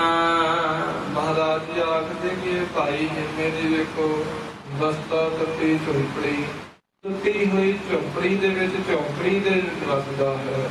ਹੀਰ ਸਭ ਛਿੰਨਾ, ਇਹਦੇ ਫਿਰ ਸਰੀਰ ਦੇ ਵੇਖੋ ਕੱਪੜੇ ਵੀ ਪਾਟੇ ਹੋਏ ਹਨ। ਜਾਤ ਨਾ ਪਤ ਨਾ ਆਦਰ ਧਿਆਨ ਪਰਮਿਨਾ। ਨਾ ਹੀ ਵੇਖੋ ਇਹਦੀ ਕੋਈ ਚੰਗੀ ਜਾਤ ਦੀ ਹੈ, ਕੋਈ ਵੱਡੀ ਜਾਤ ਦੀ ਹੈ। ਜਾਤ ਨਾ ਪਤ ਨਾ ਆਦਰ, ਤੇ ਨਾ ਹੀ ਦਾ ਕੋਈ ਸੰਸਾਰ ਦੇ ਵਿੱਚ ਕੋਈ ਆਦਰ ਸਤਿਕਾਰ ਹੀ ਹੈ, ਨਾ ਹੀ ਪਤ ਇੱਜ਼ਤ ਹੈ। ਜਾਤ ਨਾ ਪਤ ਨਾ ਆਦਰੋ ਉਹਦੇ ਆਨ ਪਰਮਿਨਾ। ਤੇ ਵੇਖੋ ਇਹ ਉਜਾੜ ਦੇ ਵਿੱਚ ਹੀ ਕਹਿੰਦੇ ਭਰਨ ਦਾ ਦਿੰਦਾ ਹੈ, ਜੰਗਲ ਦੇ ਵਿੱਚ ਹੀ ਇਹ ਆਪਣਾ ਵਾਸ ਕਰਦਾ ਹੈ। ਅੱਗੇ ਪੜੋ ਜੀ। ਮਿਤਰ ਨਾ ਇਠ ਧਨ ਰੂਪਹੀਨ ਇਸ਼ ਸਾਕ ਨਾ ਸਿੰਨਾ। ਤੇ ਨਾ ਹੀ ਦਾ ਕੋਈ ਮਿੱਤਰ ਹੈ, ਕੋਈ ਪਿਆਰਾ ਹੀ ਹੈ ਇਸ ਦਾ ਧਨ, ਨਾ ਦੇ ਇਸਦੇ ਪਾਸ ਕੋਈ ਧਾਨੀ ਹੈ, ਨਾ ਹੀ ਦੇ ਪਾਸ ਕੋਈ ਪਦਾਰਥ ਹੀ ਹੈ। ਰੂਪ ਹੀਨ, ਰੂਪ ਵੀ ਦਾ ਕੋਈ ਜ਼ਿਆਦਾ ਸੋਹਣਾ ਨਹੀਂ, ਰੂਪ ਤੋਂ ਵੀ ਹੀਣਾ ਹੈ ਵਿਚਾਰਾ। ਕਿਸ ਸਾਕ ਨਾ ਸੁਣਨਾ, ਕੋਈ ਵੀ ਇਸਦਾ ਕੋਈ ਸਾਕ ਸੰਬੰਧੀ ਨਹੀਂ ਹੈਗਾ, ਸਾਕ ਰਿਸ਼ਤੇਦਾਰ ਨਹੀਂ ਹੈਗਾ, ਸਿੰਨਾ ਕੋਈ ਸੰਬੰਧੀ ਵੀ ਨਹੀਂ ਹੈ। ਰਾਜਾ ਸਗਲੇ ਸ਼੍ਰੇਸ਼ਟ ਕਾ ਹਰ ਨਾਮ ਮਨ ਭਿੰਨਾ। ਮਹਾਰਾਜ ਜਾਗਦੇ ਕਿ ਇਸ ਦੇ ਪਾਸ ਨਾਮ ਧਨ ਨਾ ਪਾਈ। ਰਾਜਾ ਸਗਲੀ ਸ਼੍ਰੇਸ਼ਟ ਕਾ, ਇਹਦੇ ਪਾਸ ਸੰਤੋਖ ਹੈ, ਦਇਆ ਹੈ, ਧਰਮ ਹੈ। ਧਰਮ ਦੇ ਇਹਦੇ ਪਾਸ 10 ਗੁਣ ਹਨ। ਇਸ ਕਰਕੇ ਇਹ ਸਾਰੀ ਸ੍ਰਿਸ਼ਟੀ ਦਾ ਰਾਜਾ ਹੈ ਭਾਈ ਹੇਮਾ, ਕਿਉਂਕਿ ਇਸ ਦਾ ਮਨ ਜਿਹੜਾ ਹੈ ਪਰਮੇਸ਼ਰ ਦੇ ਪ੍ਰੇਮ ਦੇ ਵਿੱਚ ਭਿੱਜਿਆ ਹੋਇਆ ਹੈ। ਤੇ ਰਾਜਾ ਸਗਲੀ ਸ੍ਰਿਸ਼ਟ ਕਾ ਹਰ ਨਾਮ ਮਨ ਭਿੰਨਾ, ਹਰੀ ਪਰਮੇਸ਼ਰ ਦੇ ਨਾਮ ਦੇ ਵਿੱਚ ਇਸ ਦਾ ਮਨ ਭਿੱਜਾ ਹੋਣ ਕਰਕੇ ਸਾਰੀ ਸ੍ਰਿਸ਼ਟੀ ਦਾ ਇਹ ਰਾਜਾ ਹੈ। ਗਰੀਬ ਨਿਵਾਸ ਜੀ ਨੇ ਪਾਵਨ ਗੁਰਬਾਣੀ ਦੇ ਅੰਦਰ ਕਥਨ ਕੀਤਾ, ਖਾਲਸਾ ਜੀ ਰਾਜਾ ਉਹ ਨਹੀਂ ਹੁੰਦਾ ਕਿ ਜਿਸ ਦੇ ਪਾਸ ਬੜਾ ਜ਼ਿਆਦਾ ਧਨ ਦੌਲਤ ਹੋਵੇ, ਮਹਿਲ ਹੋਣ ਜਿਸ ਦੇ ਪਾਸ ਹੋਵੇ। ਮਹਾਰਾਜ ਜੀ ਆਖਿਰ ਬਿਨਾ ਸੰਤੋਖ ਨਹੀਂ ਕਉ ਰਾਜਾ, ਸਗਲ ਮਨੋਰਥ ਬ੍ਰਿਧੇ ਸਭ ਕਾਰਜ।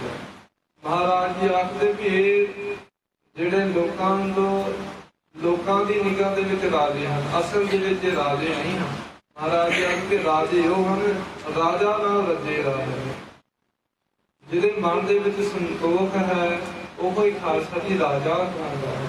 ਇਸ ਕਰਕੇ ਮਹਾਰਾਜ ਜੀ ਆਖਦੇ ਕਿ ਇਹਦਾ ਜਿਹੜਾ ਮਨ ਹੈ ਨਾ ਭਾਈ ਹੇਮੇ ਦਾ, ਇਹ ਮਹਾਰਾਜ ਦੇ ਪ੍ਰੇਮ ਦੇ ਵਿੱਚ ਭੇਜਿਆ ਹੋਇਆ ਹੈ। ਤੇ ਸਾਰੀ ਗੱਲ ਦੀ ਸਾਰੀ ਖੇਡ ਹੀ ਪ੍ਰੇਮ ਦੀ ਹੁੰਦੀ ਹੈ ਸਿੱਖੀ ਦੇ ਵਿੱਚ, ਕਿਉਂਕਿ ਗੋਬਿੰਦ ਭਾਵ ਭਗਤ ਦਾ ਭੂਖਾ। ਅਕਾਲ ਪੁਰਖ ਵਾਹਿਗੁਰੂ ਜੀ ਤਾਂ ਆਪਣੇ ਭਗਤਾਂ ਦੇ, ਆਪਣੇ ਪਿਆਰਿਆਂ ਦੇ ਭਾਵ ਦੇ, ਉਹਨਾਂ ਦੇ ਪ੍ਰੇਮ ਦੇ ਭੁੱਖੇ ਹੁੰਦੇ ਹਨ। ਮਹਾਰਾਜ ਜੀ ਨੂੰ ਕੋਈ ਇਹ ਗੱਲ ਤੇ ਜਿਹੜੀ ਲਾਲਸਾ ਨਹੀਂ, ਕੋਈ ਤਰਸਾ ਨਹੀਂ ਕਿ ਕੋਈ ਮੈਨੂੰ ਆ ਕੇ ਵਾਰ-ਵਾਰ ਮੱਥੇ ਟੇਕੇ। ਇਸ ਦੇ ਨਾਲ ਮਹਾਰਾਜ ਜੀ ਦੀ ਕੋਈ ਇੱਜ਼ਤ ਵੱਧ ਨਹੀਂ ਜਾਂਦੀ ਤੇ ਨਾ ਹੀ ਕੋਈ ਜੇ ਕੋਈ ਕਹੇ ਕਿ ਮੈਂ ਤੇ ਗੁਰਦੁਆਰਾ ਸਾਹਿਬ ਜਾਂਦਾ ਨਹੀਂ, ਮੈਂ ਗੁਰੂ ਗ੍ਰੰਥ ਸਾਹਿਬ ਨੂੰ ਮੱਥਾ ਟੇਕਦਾ ਨਹੀਂ, ਇਸ ਤਰ੍ਹਾਂ ਕਹਿਣ ਕਰਕੇ ਤੇ ਪਰਮੇਸ਼ਰ ਦੇ ਪਿਆਰਿਆਂ ਦੀ ਤੇ ਮਹਾਰਾਜ ਦੀ ਜਿਹੜੀ ਇੱਜ਼ਤ ਹੈ ਉਹ ਘੱਟ ਨਹੀਂ ਜਾਂਦੀ। ਇਸ ਕਰਕੇ ਮਹਾਰਾਜ ਜੀ ਆਖਦੇ ਕਿ ਜਿਹੜੇ ਦੁਨੀਆ ਦੀ ਨਿਗਾਹ ਦੇ ਵਿੱਚ ਰਾਜੇ ਹਨ ਉਹ ਭਾਈ ਥੋੜੇ ਸਮੇਂ ਦੇ ਵਿੱਚ ਹੀ ਉਹਨਾਂ ਦਾ ਰਾਜ ਹੁੰਦਾ ਹੈ, ਰਾਜ ਤੋਂ ਸਿੱਧੇ ਹੀ ਉਹ ਨਰਕ ਜਾਂਦੇ ਹਨ। ਪਰ ਜਿਨ੍ਹਾਂ ਦੇ ਮਨ ਜਿਹੜਾ ਹੈ ਪਰਮੇਸ਼ਰ ਦੇ ਪ੍ਰੇਮ ਦੇ ਵਿੱਚ ਭਿੱਜਾ ਹੁੰਦਾ ਹੈ ਉਹ ਸਾਰੀ ਸ੍ਰਿਸ਼ਟੀ ਦੇ ਰਾਜੇ ਹਨ। ਇਸ ਕੀ ਧੂੜ ਮਨ ਉਦਰੈ ਪ੍ਰਭ ਹੋਏ ਸੋ ਪ੍ਰਸੰਨਾ। ਤੇ ਫਿਰ ਜਿਨ੍ਹਾਂ ਦੇ ਉੱਪਰ ਮਹਾਰਾਜ ਦੀ ਸ੍ਰੇਸ਼ਟ ਭਾਵ ਸ੍ਰੇਸ਼ਟ ਪ੍ਰਸੰਨ ਹੋ ਜਾਣ, ਮਹਾਰਾਜ ਦੀ ਭਲੀ ਭਾਂਤ ਪ੍ਰਸੰਨ ਹੋ ਜਾਣ, ਜਿਸ ਦੇ ਉੱਪਰ ਭਾਈ ਹਿੰਮਤ ਜਿਵੇਂ ਹੋਏ, ਤੇ ਫਿਰ ਐਸੇ ਭਾਈ ਹਿੰਮਤ ਦੇ ਗੁਰਮੁਖ ਪਿਆਰੇ ਦੀ ਮਹਾਰਾਜ ਜੀ ਆਖਦੇ ਕਿ ਸਾਨੂੰ ਜਿਹੜੀ ਧੂੜ ਨਸੀਬ ਹੋਣੀ ਚਾਹੀਦੀ ਹੈ। ਪੌੜੀ ਦੁਬਾਰਾ ਪੜੋ। ਬਸਤਾ ਟੂਟੀ ਝੁੰਪੜੀ ਹੀਰ ਸਭ ਛਿੰਨਾ। ਅੰਤਰੀ ਵਰਤਮਾ ਪੁਰਖ ਦਰਸਾਉਂਦੇ ਆ। ਬਸਤਾ ਟੂਟੀ ਝੁੰਪੜੀ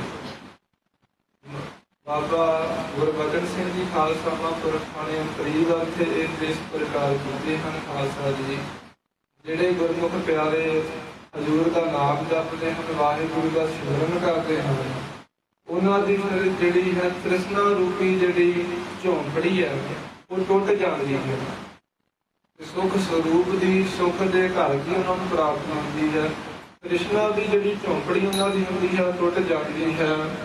ਤੇ ਚੀਰ ਸਭ ਛੰਨਾ, ਤੇ ਜਿਹੜਾ ਇੰਦਰੀਆਂ ਰੂਪੀ ਜਿਹੜਾ ਕੱਪੜਾ ਹੈ ਉਹਨਾਂ ਦਾ ਵਸਤਰ ਹੈ, ਜਿਹੜਾ ਤਰ੍ਹਾਂ ਤਰ੍ਹਾਂ ਦੇ ਪਦਾਰਥਾਂ ਨੂੰ ਭੋਗਣ ਦਾ ਜਿਹੜਾ ਹੈ ਉਹ ਸੁਭਾਅ ਰੱਖਦੇ ਇਹ ਇੰਦਰੇ, ਉਹ ਵੀ ਮਹਾਰਾਜ ਜੀ ਆਖਦੇ ਜਿਹੜੇ ਇੰਦਰੀਆਂ ਰੂਪੀ ਉਹਨਾਂ ਦਾ ਵਸਤਰ ਹੈ ਨਾ ਉਹ ਪਾੜ ਜਾਂਦਾ ਹੈ। ਭਾਵ ਇੰਦਰੇ ਜਿਹੜੇ ਹਨ ਤਰ੍ਹਾਂ ਤਰ੍ਹਾਂ ਦੇ ਰਸਾਂ ਕਸਾਂ ਤੋਂ, ਤਰ੍ਹਾਂ ਤਰ੍ਹਾਂ ਦੇ ਸਵਾਦ ਮਾਣਨ ਤੋਂ, ਤਰ੍ਹਾਂ ਤਰ੍ਹਾਂ ਦੇ ਵਿਸ਼ੇ ਵਿਕਾਰ ਭੋਗਣ ਤੋਂ ਪਾੜ ਜਾਂਦੇ ਹਨ, ਭਾਵ ਮੁੜ ਜਾਂਦੇ ਹਨ।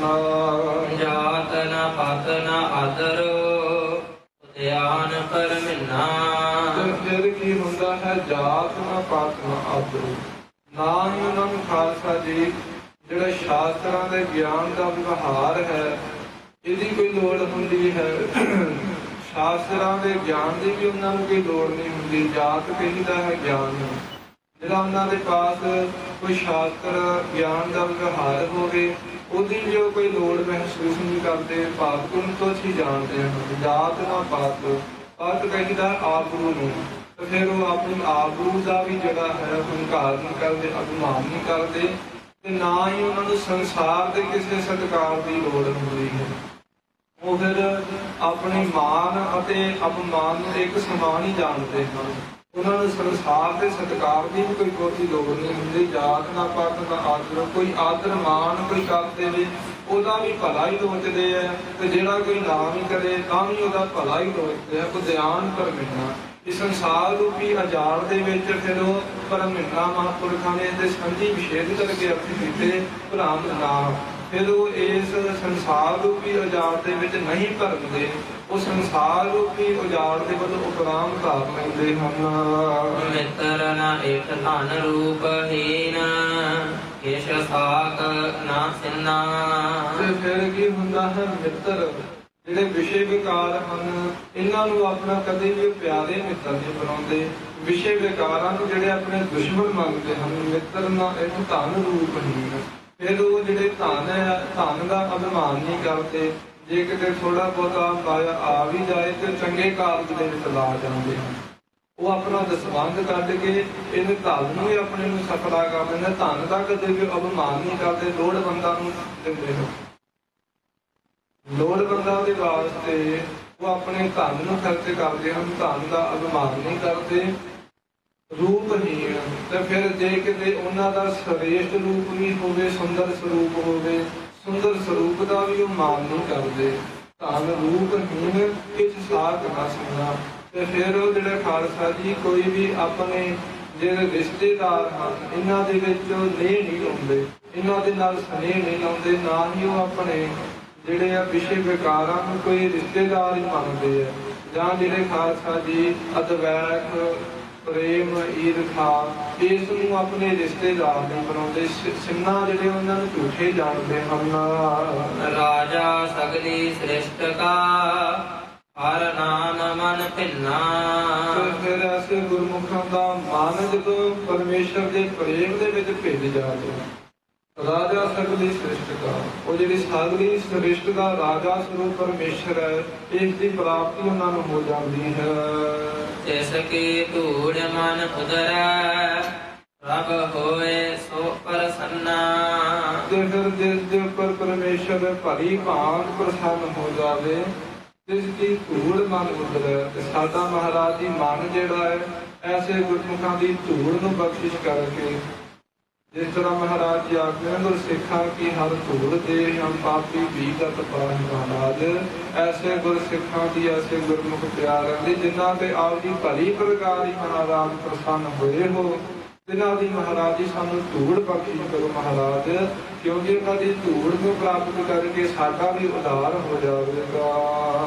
ਸਲੋਕ ਅਨਕ ਲੀਲਾ ਰਾਜ ਰਸ ਰੂਪੰ ਚਤਰ ਚਮਰ ਤਖਤ ਆਸਨੰ। ਮਾਇਆ ਦੇ ਪ੍ਰਵਿਰਤੀ ਕਰਕੇ ਜੀਵ ਦੀ ਹਾਲਤ ਇਸ ਤਰ੍ਹਾਂ ਦੀ ਹੋ ਜਾਂਦੀ ਹੈ ਦੋਸਤੋ ਜੀ। ਅਨੇਕ ਲੀਲਾ ਰਾਜ ਰਸ ਰੂਪੰ, ਉਹ ਫਿਰ ਅਨੇਕਾਂ ਲੀਲਾਂ ਦੇ ਵਿੱਚ, ਅਨੇਕਾਂ ਤਮਾਸ਼ਿਆਂ ਦੇ ਵਿੱਚ ਹੀ ਆਪਣਾ ਮਨ ਲਾਈ ਰੱਖਦਾ ਰਾਜ। ਫਿਰ ਉਹਦੇ ਮਨ ਦਾ ਫੁਰਨਾ ਹੁੰਦਾ ਕਿ ਮੇਰੇ ਪਾਸ ਰਾਜ ਸੱਤਾ ਆ ਜਾਵੇ, ਰਾਜ ਰਸ ਰੂਪੰ। ਤੇ ਫਿਰ ਉਹ ਪਾਰਿਆਂ ਤੇ ਆਪਦੇ ਕਦੇ ਬੜੇ ਜ਼ਿਆਦਾ ਰਸਾਂ ਨੂੰ ਮਾਰਦੇ ਹਨ, ਪਦਾਰਥਾਂ ਨੂੰ ਭੋਗਦੇ ਹਨ, ਰਸਾਂ ਕਸਾਂ ਦੇ ਵਿੱਚ ਖਟਕ ਹੁੰਦੇ ਹਨ ਰੂਪੰ। ਤੇ ਫਿਰ ਉਹ ਅੱਗੇ ਇਹ ਵੀ ਗੱਲ ਕਹਿੰਦੇ ਹੈ ਕਿ ਸਾਡਾ ਰੂਪ ਸਾਰਿਆਂ ਤੋਂ ਸਰੇਸ਼ ਹੋਣਾ ਚਾਹੀਦਾ। ਸਾਡੇ ਵਰਗਾ ਤੇ ਕੋਈ ਬੰਦਾ ਹੋਰ ਹੋਏ ਹੀ ਨਾ, ਬਸ ਸਾਰਿਆਂ ਦੀ ਖਿੱਚ ਦੇ ਕੇਂਦਰ ਆਪਾਂ ਬਣੇ ਰਹੀਏ, ਸਾਰਿਆਂ ਦੇ ਨਿਗਾਹ ਦੇ ਵਿੱਚ ਸਾਡਾ ਹੀ ਆਦਰ ਮਾਨ ਸਤਿਕਾਰ ਹੋਵੇ, ਹਰੇਕ ਦੇ ਮੂੰਹ ਬਸ ਸਾਡੀਆਂ ਸਿਫਤ ਸਲਾਨਾ ਹੋਣ। ਅੱਗੇ ਆਖਦੇ ਮਹਾਰਾਜ ਸ਼ਤਰ ਚਮਰ ਤਖਤ ਆਸਨ, ਉਹ ਫਿਰ ਕਾਹਦੀ ਕਾਮਨਾ ਕਰਦੇ ਆ? ਛਤਰ, ਕਿ ਸਿਰ ਦੇ ਉੱਪਰ ਛਤਰ ਝੁਲੇ। ਤੇ ਮਹਾਰਾਜ ਜੀ ਇਹ ਗੱਲ ਕਹਿੰਦੇ ਆ ਕਿ ਜਿਹੜਾ ਖਾਲਸਾ ਜੀ ਸਿਰ ਦੇ ਉੱਪਰ ਛਤਰ ਝੁਲਣੇ ਆ ਨਾ, ਤੇ ਜਿੰਨਾ ਚਿਰ ਪਰਮੇਸ਼ਰ ਦਾ ਨਾਮ ਨਹੀਂ ਜਪਿਆ, ਕੋਈ ਪੁੰਨ ਦਾ ਕਾਰਜ ਨਹੀਂ ਕੀਤਾ, ਤੇ ਫਿਰ ਉਹਨਾਂ ਦੀ ਹਾਲਤ ਜਿਹੜੀ ਹੈ ਉਹ ਕੌਰਵਾਂ ਦੇ ਵਰਗੀ ਹੋ ਜਾਂਦੀ ਹੈ। ਜਿਸ ਤਰ੍ਹਾਂ ਕੌਰਵਾਂ ਦੇ ਖਾਲਸਾ ਜੀ ਵੇਖੋ, ਉਹ ਜਿਹੜਾ ਦੁਰਯੋਧਨ ਸੀ ਉਹਦੇ ਸਿਰ ਦੇ ਉੱਪਰ 12 ਜੋਧਨ ਛਤਰ ਝੁਲਦਾ ਸੀ। 12 ਜੋਧਨ ਛਤਰ ਝੁਲਦਾ ਦੇਹੀ ਗਿਰਤ ਨਾ ਖਾਈ, ਮੇਰੀ ਮੇਰੀ ਕਹਿ ਦੋ ਕਰਤੇ ਦੁਰਯੋਧਨ ਸੇ ਭਾਈ। 12 ਜੋਧਨ ਛਤਰ ਝੁਲਦਾ ਦੇਹੀ ਗਿਰਤ ਨਾ ਖਾਈ। ਉਹਨਾਂ ਦੀ ਵੇਖੋ ਦੇਹ, ਜਿਨ੍ਹਾਂ ਦੇ ਸਿਰ ਦੇ ਉੱਪਰ 12 ਜੋਧਨ ਜਿਹੜਾ ਛਤਰ ਝੁਲਦਾ ਸੀ, ਉਹਨਾਂ ਦੀ ਵੀ ਜਿਹੜੀ ਹੈ ਦੇਹੀ ਨੂੰ ਕਦੇ ਗਿਰਝਾ ਨਹੀਂ ਖਾਦਾ, ਜਿਹੜਾ ਕਿ ਇੱਕ ਨਖੇਦ ਜੂਨ ਹੈ, ਖੇਡੀ ਜੂਨ ਹੈ, ਜਿਹੜੀ ਮਾਸ ਦੇ ਖਾਣ ਦੇ ਵਿੱਚ ਹੀ ਆਪਣਾ ਆਨੰਦ ਮਾਣਦੀ ਹੈ। ਐਸੇ ਗਿਰਝਾ ਨੇ ਵੀ ਉਹਨਾਂ ਦਾ ਮਾਸ ਨਹੀਂ ਖਾਦਾ, ਉਹਨਾਂ ਦੀ ਦੇਹੀ ਨੂੰ ਨਹੀਂ ਖਾਦਾ। ਇਸ ਕਰਕੇ ਛਤਰਾਂ ਦੀ ਸਿਰ ਦੇ ਉੱਪਰ ਝੁਲਾਉਣ ਦੀ ਕਾਮਨਾ ਕਰਨੀ, ਇਹ ਵੀ ਮਹਾਰਾਜ ਆਖਦੇ ਵਿਅਰਥ ਹੀ ਹੈ। ਚਮਰ, ਕਿ ਸਿਰ ਦੇ ਉੱਪਰ ਮੇਰੇ ਚੌਰ ਢੁਲੇ, ਤਖਤ ਆਸਨ, ਤੇ ਮੇਰੇ ਪਾਸ ਕੋਈ ਚੰਗਾ ਤਖਤ ਹੋਵੇ। ਜਿਵੇਂ ਆ ਬਾਤ ਕਹੀ ਹੈ, ਇਹਨਾਂ ਦੇ ਮਨ ਦੇ ਵਿੱਚ ਹੋ ਗਿਆ ਨਾ ਕਿ ਸਾਡੇ ਕੋਲ ਵੱਡੀ ਮੁੱਖ ਮੰਤਰੀ ਦੀ ਪਦਵੀ ਹੋਵੇ। ਤੇ ਆਮ ਇਨਸਾਨ ਦੀ ਇਹ ਖਾਲਸਾ ਦੀ ਖੁਆਇਸ਼ ਹੁੰਦੀ ਆ ਕਿ ਮੈਂ ਕੋਈ ਚੰਗੀ ਪਦਵੀ ਤੇ ਜਾਵਾਂ, ਮੈਂ ਕੋਈ ਚੰਗੇ ਪਦ ਨੂੰ ਪ੍ਰਾਪਤ ਕਰਾਂ, ਕੋਈ ਚੰਗੇ ਆਸਣ, ਕੋਈ ਚੰਗੇ ਤਖਤ ਨੂੰ ਪ੍ਰਾਪਤ ਹੋ ਜਾਵਾਂ। ਜਾਂ ਕਈਆਂ ਦੇ ਮਨ ਦੇ ਵਿੱਚ ਇਹ ਵੀ ਹੋ ਜਾਂਦਾ ਹੈ, ਕਹਿੰਦੇ 2-4 ਕਿਤਾਬਾਂ ਪੜ੍ਹੀਆਂ ਵੀ ਨਹੀਂ ਹੁੰਦੀਆਂ, ਕਹਿੰਦੇ ਸਿੰਘ ਸਾਹਿਬ ਦੀ ਸਾਨੂੰ ਪਦਵੀ ਮਿਲ ਜਾਣੀ ਚਾਹੀਦੀ ਹੈ ਦਰਬਾਰ ਸਾਹਿਬ ਦੇ। ਇਸ ਤਰ੍ਹਾਂ ਮਹਾਰਾਜ ਜੀ ਨੇ ਤਖਤ ਆਸਣ, ਤਖਤ ਆਸਣ, ਤਖਤ ਦੇ ਆਸਣ ਦੀ, ਤਖਤ ਤੇ ਬੈਠਣ ਦੀ ਕਾਮਨਾ ਰੱਖਣੀ। ਜੰਤ ਮੂੜ ਅਗਿਆਨ ਅੰਧ ਹੈ, ਨਾਨਕ ਸੁਪਨ ਮਨੋਰਥ ਮਾਇਆ। ਮੂਰਖ ਜਿਹੜਾ ਵਿਵੇਕ ਗਿਆਨ ਤੋਂ ਹੀਣਾ ਜਿਹੜਾ ਹੈ, ਵਿਵੇਕ ਗਿਆਨ ਦੇ ਜਿਸ ਦੇ ਵਿੱਚ ਨੇਤਰ ਨਹੀਂ ਹੈ, ਐਸਾ ਅਗਿਆਨੀ ਮੂਰਖ ਇਹਨਾਂ ਹੀ ਰਚਨਾ ਦੇ ਵਿੱਚ ਰਚਿਆ ਰਹਿੰਦਾ ਹੈ, ਆਪਣੇ ਮਨ ਨੂੰ ਇਹਨਾਂ ਸੰਕਲਪਾਂ ਦੇ ਵਿੱਚ ਹੀ ਲਾਈ ਰੱਖਦਾ ਹੈ। ਨਾਨਕ ਸੁਪਨ ਮਨੋਰਥ ਮਾਇਆ। ਤੇ ਜਿਹੜੀ ਮਾਇਆ ਨੇ ਖਾਲਸਾ ਜੀ, ਜਿਹੜੇ ਮਾਇਆ ਦਾ ਮਨੋਰਥ ਹੈ, ਇਹ ਸੁਪਨੇ ਦੇ ਵਾਂਗ ਹੈ। ਜਿਵੇਂ ਸੁਪਨੇ ਦੇ ਵਿੱਚ ਬੰਦਾ ਬੜੇ ਬੜੇ ਮਹਿਲ ਛੱਤ ਲੈਂਦਾ ਹੈ, ਆਪ ਜੀ ਨੂੰ ਕਦੇ ਕੋਈ ਐਸਾ ਸੁਪਨਾ ਆਇਆ ਹੋਵੇਗਾ ਜਿਸ ਦੇ ਵਿੱਚ ਆਪ ਜੀ ਕੋਈ ਵੱਡੇ ਕਾਜ ਨੂੰ ਪ੍ਰਾਪਤ ਹੋ ਗਏ ਹੋ, ਜਾਂ ਬੜਾ ਜ਼ਿਆਦਾ ਆਪ ਜੀ ਦੇ ਪਾਸ ਧਨ ਦੌਲਤ ਪ੍ਰਾਪਤ ਹੋ ਗਿਆ, ਤੇ ਪਰ ਜਦੋਂ ਅੱਖ ਫੁੱਟਦੀ ਆ ਉਦੋਂ ਮਨੁੱਖ ਨੂੰ ਚੇਤਾ ਆਉਂਦਾ ਹੈ ਕਿ ਉਹ ਮੈਂ ਤਾਂ ਸੁਪਨਾ ਹੀ ਵੇਖ ਰਿਹਾ ਸੀ। ਇਸੇ ਤਰ੍ਹਾਂ ਮਹਾਰਾਜ ਜੀ ਆਖਦੇ ਸੁਪਨ ਮਨੋਰਥ ਮਾਇਆ। ਇਹ ਮਾਇਆ ਦਾ ਖਾਲਸਾ ਜੀ ਜਿਹੜੇ ਮਾਇਆ ਕਰਕੇ ਸੰਕਲਪ ਉੱਠ ਨੇ, ਇਹ ਸਾਰੇ ਸੁਪਨੇ ਦੀ ਨਿਆਈ ਹਨ। ਸੁਪਨੈ ਹਬ ਰੰਗ ਮਾਣਿਆ ਮਿੱਠਾ ਲਗੜਾ ਮੋਹ। ਤੇ ਫਿਰ ਸੰਸਾਰ ਰੂਪੀ ਸੁਪਨੇ ਨੂੰ ਵੇਖ ਕੇ ਖਾਲਸਾ ਜੀ ਸੁਪਨਾ ਹਬ ਰੰਗ ਮਾਣਿਆ, ਸਾਰੇ ਰੰਗਾਂ ਨੂੰ ਮਾਣਨ ਦੀ ਕੋਸ਼ਿਸ਼ ਕਰਦਾ ਹੈ। ਮਿੱਠਾ ਲਗੜਾ ਮੋਹ, ਤੇ ਇਹਨੂੰ ਆਪਣੇ ਪਰਿਵਾਰ ਦੇ ਵਿੱਚ ਮੋਹ ਲਾਉਣਾ, ਸਰੀਰਾਂ ਦਾ ਮੋਹ ਕਰਨਾ ਬੜਾ ਜ਼ਿਆਦਾ ਮਿੱਠਾ ਲੱਗਦਾ ਹੈ। ਜਿਹੜਾ ਬਾਅਦ ਇਹਦਾ ਕੌੜਾ ਹੀ ਸਵਾਦ ਹੁੰਦਾ ਹੈ। ਮਿੱਠਾ ਕਰਕੇ ਖਾਇਆ ਕੌੜਾ ਉਪਜਿਆ ਸਾਗ। ਇਹ ਜਿਹੜੇ ਪਦਾਰਥ ਹਨ ਬੜਾ, ਜਿਹੜੇ ਵਿਸ਼ੇ ਵਿਕਾਰਾਂ ਨੂੰ ਬੜਾ ਮੋਹ ਨੂੰ ਜਾਂ ਮੋਹ ਇਤਿਆਦਿ ਨੂੰ ਮਿੱਠਾ ਕਰਕੇ ਆਖਦਾ, ਮਿੱਠਾ ਕਰਕੇ ਜਾਣਦਾ ਹੈ। ਤੇ ਫਿਰ ਕੀ ਹੁੰਦਾ ਹੈ, ਅੰਤ ਵੇਲੇ ਇਹਨਾਂ ਦਾ ਸਵਾਦ ਭਾਵ ਕਿ ਇਹਨਾਂ ਦਾ ਜਿਹੜਾ ਨਤੀਜਾ ਮਾੜਾ ਨਿਕਲਦਾ ਹੈ। ਕੌੜਾ ਇਹਨਾਂ ਦਾ ਸਾਧ ਹੁੰਦਾ ਹੈ, ਸਵਾਦ ਹੁੰਦਾ ਹੈ। ਨਾਨਕ ਨਾਮ ਵਿਹੂਣੀਆ ਸੁੰਦਰ ਮਾਇਆ ਧਰੋਹ। ਇਹ ਜਿਹੜੀਆਂ ਦੇਹੀਆਂ ਹਨ ਨਾਮ ਵਿਹੂਣੀਆਂ, ਜਿਨ੍ਹਾਂ ਨੇ ਕਦੀ ਪਰਮੇਸ਼ਰ ਦਾ ਨਾਮ ਨਹੀਂ ਜਪਿਆ, ਜਿਹੜੀਆਂ ਦੇਹੀਆਂ ਪਰਮੇਸ਼ਰ ਦੇ ਨਾਮ ਤੋਂ ਖਾਲੀ ਹਨ। ਸੁੰਦਰ ਮਾਇਆ ਧੋਹ, ਉਹ ਸੁੰਦਰ ਮਾਇਆ ਦੇ ਧੋਖੇ ਕਰਕੇ ਛੜੇ ਜਾਂਦੇ ਹਨ। ਸੁੰਦਰ ਮਾਇਆ ਧੋਹ, ਉਹ ਮਾਇਆ ਦੇ ਵਿੱਚ ਫਿਰ ਪਸਰ ਕਰਕੇ ਧੋਹ ਉਹਨਾਂ ਨੂੰ ਛੜਿਆ ਜਾਂਦਾ ਹੈ। ਮਾਇਆ ਛੜ ਲੈਂਦੀ ਹੈ ਉਹਨਾਂ ਨੂੰ। ਪੌੜੀ ਸੁਪਨੇ ਸੇਤੀ ਚਿਤ ਮੂਰਖ ਲਾਇਆ। ਪੌੜੀ ਦੇ ਵਿੱਚ ਇਸ ਸ਼ਬਦ ਦੀ ਵਿਸਥਾਰ ਕਰਦੇ ਹਨ। ਸੁਪਨੇ ਸੇਤੀ ਚਿਤ ਮੂਰਖ ਲਾਇਆ, ਕਿ ਇਸ ਮੂਰਖ ਨੇ ਆਪਣਾ ਜਿਹੜਾ ਚਿੱਤ ਹੈ ਨਾ ਸੁਪਨੇ ਦੇ ਵਿੱਚ ਹੀ ਲਾਇਆ ਹੋਇਆ ਹੈ। ਸੁਪਨੇ ਛੇਤੀ ਚਿੱਤ, ਸੁਪਨਾ ਕੀ ਹੈ ਖਾਲਸਾ ਜੀ? ਸੰਸਾਰ ਜਿਹੜਾ ਸੁਪਨਾ ਹੀ ਹੈ। ਸੰਸਾਰ ਦੇ ਵਿੱਚ ਮਹਾਰਾਜ ਜੀ ਆਖਦੇ ਨੇ ਪਰਮੇਸ਼ਰ ਨੂੰ ਵਿਸ਼ਾਰ ਦਿੱਤਾ ਹੈ। ਖਾਣਾ ਪੀਣਾ ਹੱਸਣਾ ਖਾਣਾ ਵਿਸਰ ਗਿਆ ਹੈ ਮਰਨਾ।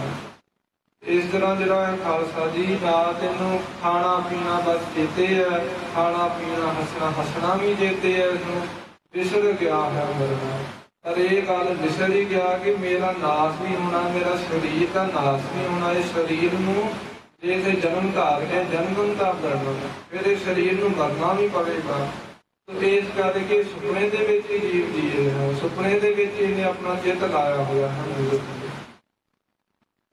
ਮਹਾਰਾਜ ਜੀ ਦੀ ਪਾਵਨ ਗੁਰਬਾਣੀ ਦੇ ਵਿੱਚ ਅਨੇਕਾਂ ਥਾਈਂ ਜ਼ਿਕਰ ਹੁੰਦਾ ਹੈ ਖਾਲਸਾ ਜੀ ਕਿ ਜਿਹੜਾ ਸੰਸਾਰ ਹੈ ਨਾ, ਇਹ ਜਿਹੜਾ ਜਗਤ ਹੈ ਸਾਰਾ ਹੀ ਸੁਪਨੇ ਵਾਪੀ ਹੈ।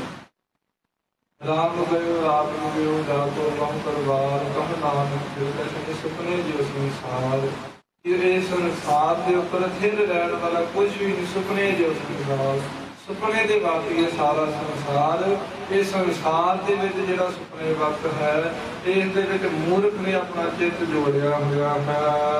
ਵਿਸਰੇ ਰਾਜ ਰਸ ਭੋਗ ਜਾਗਤ ਭਖ ਲਾਇਆ। ਪਰ ਜਦੋਂ ਇਹਨੂੰ ਭਾਵ ਕਿ ਮੌਤ ਰੂਪੀ ਜਾਗ ਆ ਜਾਂਦੀ ਹੈ ਨਾ, ਤੇ ਫਿਰ ਕੀ ਹੁੰਦਾ ਹੈ? ਵਿਸਰੇ ਰਾਜ ਰਸ ਭੋਗ ਜਾਗਤ ਭਖ ਲਾਇਆ।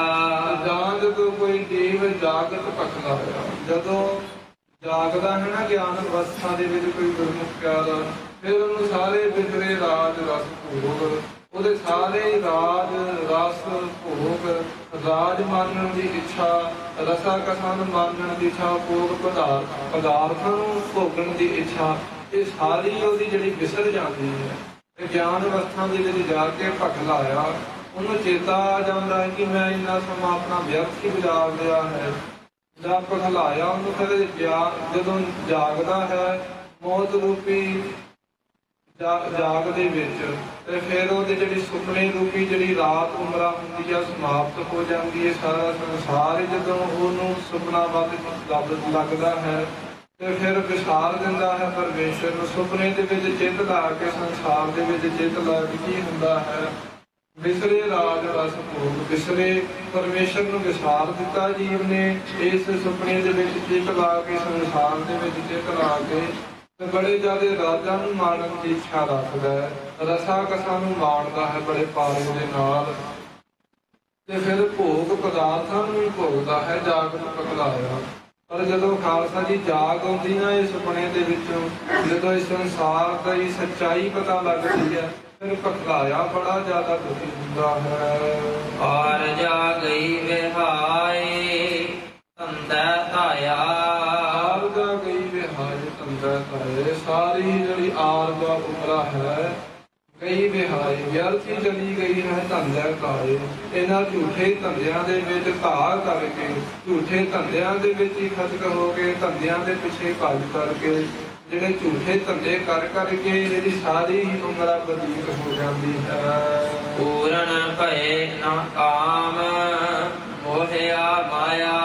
ਪਰ ਮਾਇਆ ਦਾ ਮੋਹ ਐਸਾ ਹੈ, ਮਾਇਆ ਦਾ ਮੋਹ ਹੀ ਐਸਾ ਹੈ, ਮਹਾਰਾਜ ਜੀ ਆਖਦੇ ਕਿ ਪੂਰਨ ਭਏ ਨਾ ਕਾਮ। ਭਾਈ ਮਾਇਆ ਦੇ ਪਿੱਛੇ ਲੱਗ ਕੇ ਕਦੀ ਵੀ ਕਾਮ ਨਹੀਂ ਪੂਰੇ ਹੁੰਦੇ, ਕਦੀ ਵੀ ਜਿਹੜੇ ਪੂਰਨ ਭਏ ਨਾ ਕਾਮ, ਕਾਮਨਾਵਾਂ ਦਾ ਵੀ ਹੈ, ਕਾਮਨਾਵਾਂ ਦੀ ਵੀ ਪੂਰਤੀ ਨਹੀਂ ਹੁੰਦੀ ਜਿਹੜਾ ਬੰਦਾ ਮਾਇਆ ਦੇ ਪਿੱਛੇ ਦੌੜਿਆ ਹੋਵੇ। ਇਹ ਖਾਲਸਾ ਜੀ ਦ੍ਰਿਸ਼ਟਾਂਤ ਦਿੰਦੇ ਕਵੀ ਰਾਜ ਭਾਈ ਸੰਤੋਖ ਸਿੰਘ ਜੀ ਦੇ ਨਾਮ ਇਹ ਨਾਮੇ ਪ੍ਰਕਾਰ ਦੀ ਕਥਾ ਹੁੰਦੀ ਹੈ, ਉਹਦੇ ਵਿੱਚ ਇੱਕ ਦ੍ਰਿਸ਼ਟਾਂਤ ਹੈ। ਜਿਹੜਾ ਬੰਦਾ ਹੈ ਨਾ, ਜਿਵੇਂ ਬੰਦੇ ਦੀ ਪਰਛਾਈ ਹੁੰਦੀ ਹੈ, ਮਾਇਆ ਜਿਹੜੀ ਇੱਕ ਪਰਛਾਈ ਦੀ ਤਰ੍ਹਾਂ ਹੈ। ਤੇ ਜਦੋਂ ਬੰਦਾ ਸੂਰਜ ਦੇ ਵੱਲ ਨੂੰ ਮੂੰਹ ਕਰੇ ਤੇ ਉਹ ਜਿਹੜੀ ਪਰਛਾਈ ਉਹਦੇ ਪਿੱਛੇ ਪਿੱਛੇ ਚੱਲਦੀ ਹੈ, ਤੇ ਜਦੋਂ ਸੂਰਜ ਨੂੰ ਪਿੱਠ ਕਰੇ ਤੇ ਪਰਛਾਈ ਉਹਦੇ ਅੱਗੇ ਅੱਗੇ ਦੌੜਦੀ ਹੈ, ਪਰਛਾਈ ਹੱਥ ਦੇ ਵਿੱਚ ਨਹੀਂ ਹੁੰਦੀ। ਇਸੇ ਤਰ੍ਹਾਂ ਸੂਰਜ ਕੀ ਹੈ? ਪਰਮੇਸ਼ਰ ਅਕਾਲ ਪੁਰਖ ਵਾਹਿਗੁਰੂ। ਜਦੋਂ ਪਰਮੇਸ਼ਰ ਅਕਾਲ ਪੁਰਖ ਵਾਹਿਗੁਰੂ ਦੇ ਸਨਮੁਖ ਹੁੰਦਾ ਹੈ ਜੀ, ਤੇ ਫਿਰ ਮਾਇਆ ਉਸ ਦੇ ਪਿੱਛੇ ਪਿੱਛੇ ਭੱਜਦੀ ਹੈ। ਪਰ ਪਰਮੇਸ਼ਰ ਦੇ ਪਿਆਰੇ ਜਦੋਂ ਸਨਮੁਖ ਹੁੰਦੇ ਹਨ, ਉਹ ਕਦੇ ਵੀ ਫਿਰ ਮਾਇਆ ਨੂੰ ਸਵੀਕਾਰ ਨਹੀਂ ਕਰਦੇ। ਇਸੇ ਤਰ੍ਹਾਂ ਜਦੋਂ ਕਿਤੇ ਬੇਮੁਖ ਹੋ ਜਾਂਦੇ ਹਨ ਪਰਮੇਸ਼ਰ ਤੋਂ, ਫਿਰ ਮਾਇਆ ਅੱਗੇ ਅੱਗੇ ਤੇ ਜੀਵ ਪਿੱਛੇ ਪਿੱਛੇ ਭੱਜਦਾ ਹੈ। ਇਸੇ ਤਰ੍ਹਾਂ ਮਹਾਰਾਜ ਜੀ ਆਖਦੇ ਕਿ ਜਿਹੜੀ ਸਾਰੀ ਜਿਹੜੀ ਇਹਦੀ ਉਮਰਾ ਹੈ ਝੂਠੇ ਧੰਦਿਆਂ ਦੇ ਵਿੱਚ ਬਤੀਤ ਹੋ ਗਈ, ਪੂਰਨ ਭਏ ਨਾ ਕਾਮ। ਪਰ ਜਿਹੜੀ ਵੀ ਕਾਮਨਾ ਕੀਤੀ ਸੀ, ਮਨ ਦੇ ਵਿੱਚ ਕੋਈ ਇੱਛਾ ਕੀਤੀ ਸੀ, ਉਹ ਕਦੇ ਵੀ ਪੂਰੀ ਨਹੀਂ ਹੋਈ। ਮੋਹਿਆ ਮਾਇਆ, ਤੇ ਮਾਇਆ ਨੇ ਇਹਨੂੰ ਐਸਾ ਮੋਹ ਲਿਆ ਕਿ ਪਰਮੇਸ਼ਰ ਤੋਂ ਇੰਨੀ ਦੂਰ ਲੈ ਗਈ ਕਿ ਜਿੱਥੇ ਫਿਰ ਪਹੁੰਚਣ ਦੀ ਕਦੇ ਵੀ ਬੰਦਾ ਯਤਨ ਨਹੀਂ ਕਰ ਸਕਦਾ। ਜੇ ਯਤਨ ਕਰੇ ਵੀ ਤਾਂ ਉੱਥੇ ਪਹੁੰਚਣ ਦੀ ਉਹਦੇ ਕੋਲ ਪਹੁੰਚ ਹੀ ਨਹੀਂ ਪੈਂਦੀ, ਪਹੁੰਚ ਸਕਦਾ ਹੀ ਨਹੀਂ ਉੱਥੇ ਫਿਰ ਪਰਮੇਸ਼ਰ ਦੇ ਤੱਕ। ਜਦੋਂ ਮਾਇਆ ਦਾ ਮੋਹਿਆ ਹੋਇਆ ਇੰਨੀ ਦੂਰ ਚਲਾ ਜਾਂਦਾ ਪਰਮੇਸ਼ਰ ਦੇ ਕੋਲੋਂ, ਫਿਰ ਕੋਈ ਵੀ ਕੰਮ ਉਹਦਾ ਹੈ ਕੋਈ ਰਾਸ ਨਹੀਂ ਹੁੰਦਾ। ਕਿਆ ਵਿਚਾਰਾ ਜੰਤ ਜਾ ਆਪ ਭੁਲਾਇਆ। ਇਹ ਵਿਚਾਰਾ ਜੰਤ ਕੀ ਚੀਜ਼ ਹੈ? ਜੇ ਪਰਮੇਸ਼ਰ ਨੇ ਆਪ ਹੀ ਭੁਲਾ ਦਿੱਤਾ ਹੋਵੇ ਜਿਸ ਨੂੰ ਆਪ ਖਵਾਏਗਾ ਤਾਂ ਖੁਸ਼ ਰਹੇ ਚੰਗਿਆਈ। ਜਿਸ ਨੂੰ ਪਰਮੇਸ਼ਰ ਆਪ ਹੀ ਖੁਸ਼ ਦਵੇ, ਪਰਮੇਸ਼ਰ ਦੇ ਸਾਰ ਦਵੇ ਜਿਸ ਨੂੰ, ਤੇ ਉਹਦੀ ਫਿਰ ਮਹਾਰਾਜ ਜਿੰਨੀ ਵੀ ਚੰਗਿਆਈ ਹੁੰਦੀ ਹੈ, ਜਿੰਨੀ ਵੀ ਵਡਿਆਈ ਹੁੰਦੀ ਹੈ, ਸਾਰੀ ਪਰਮੇਸ਼ਰ ਖੋਹ ਲੈਂਦਾ ਹੈ, ਜਿਹਨੂੰ ਮਹਾਰਾਜ ਭੁਲਾ ਦਿੰਦੇ ਹਨ। ਇਸੇ ਤਰ੍ਹਾਂ ਮਹਾਰਾਜ ਜੀ ਆਖਦੇ ਕਿਆ ਵਿਚਾਰਾ ਜੰਤ। ਇਹ ਵਿਚਾਰਾ ਜੰਤ ਨਿਮਾਣਾ ਜਾਂ ਦੀਨ ਜਾਂ ਕੀ ਚੀਜ਼ ਹੈ, ਜਾਂ ਆਪ ਭੁਲਾਇਆ।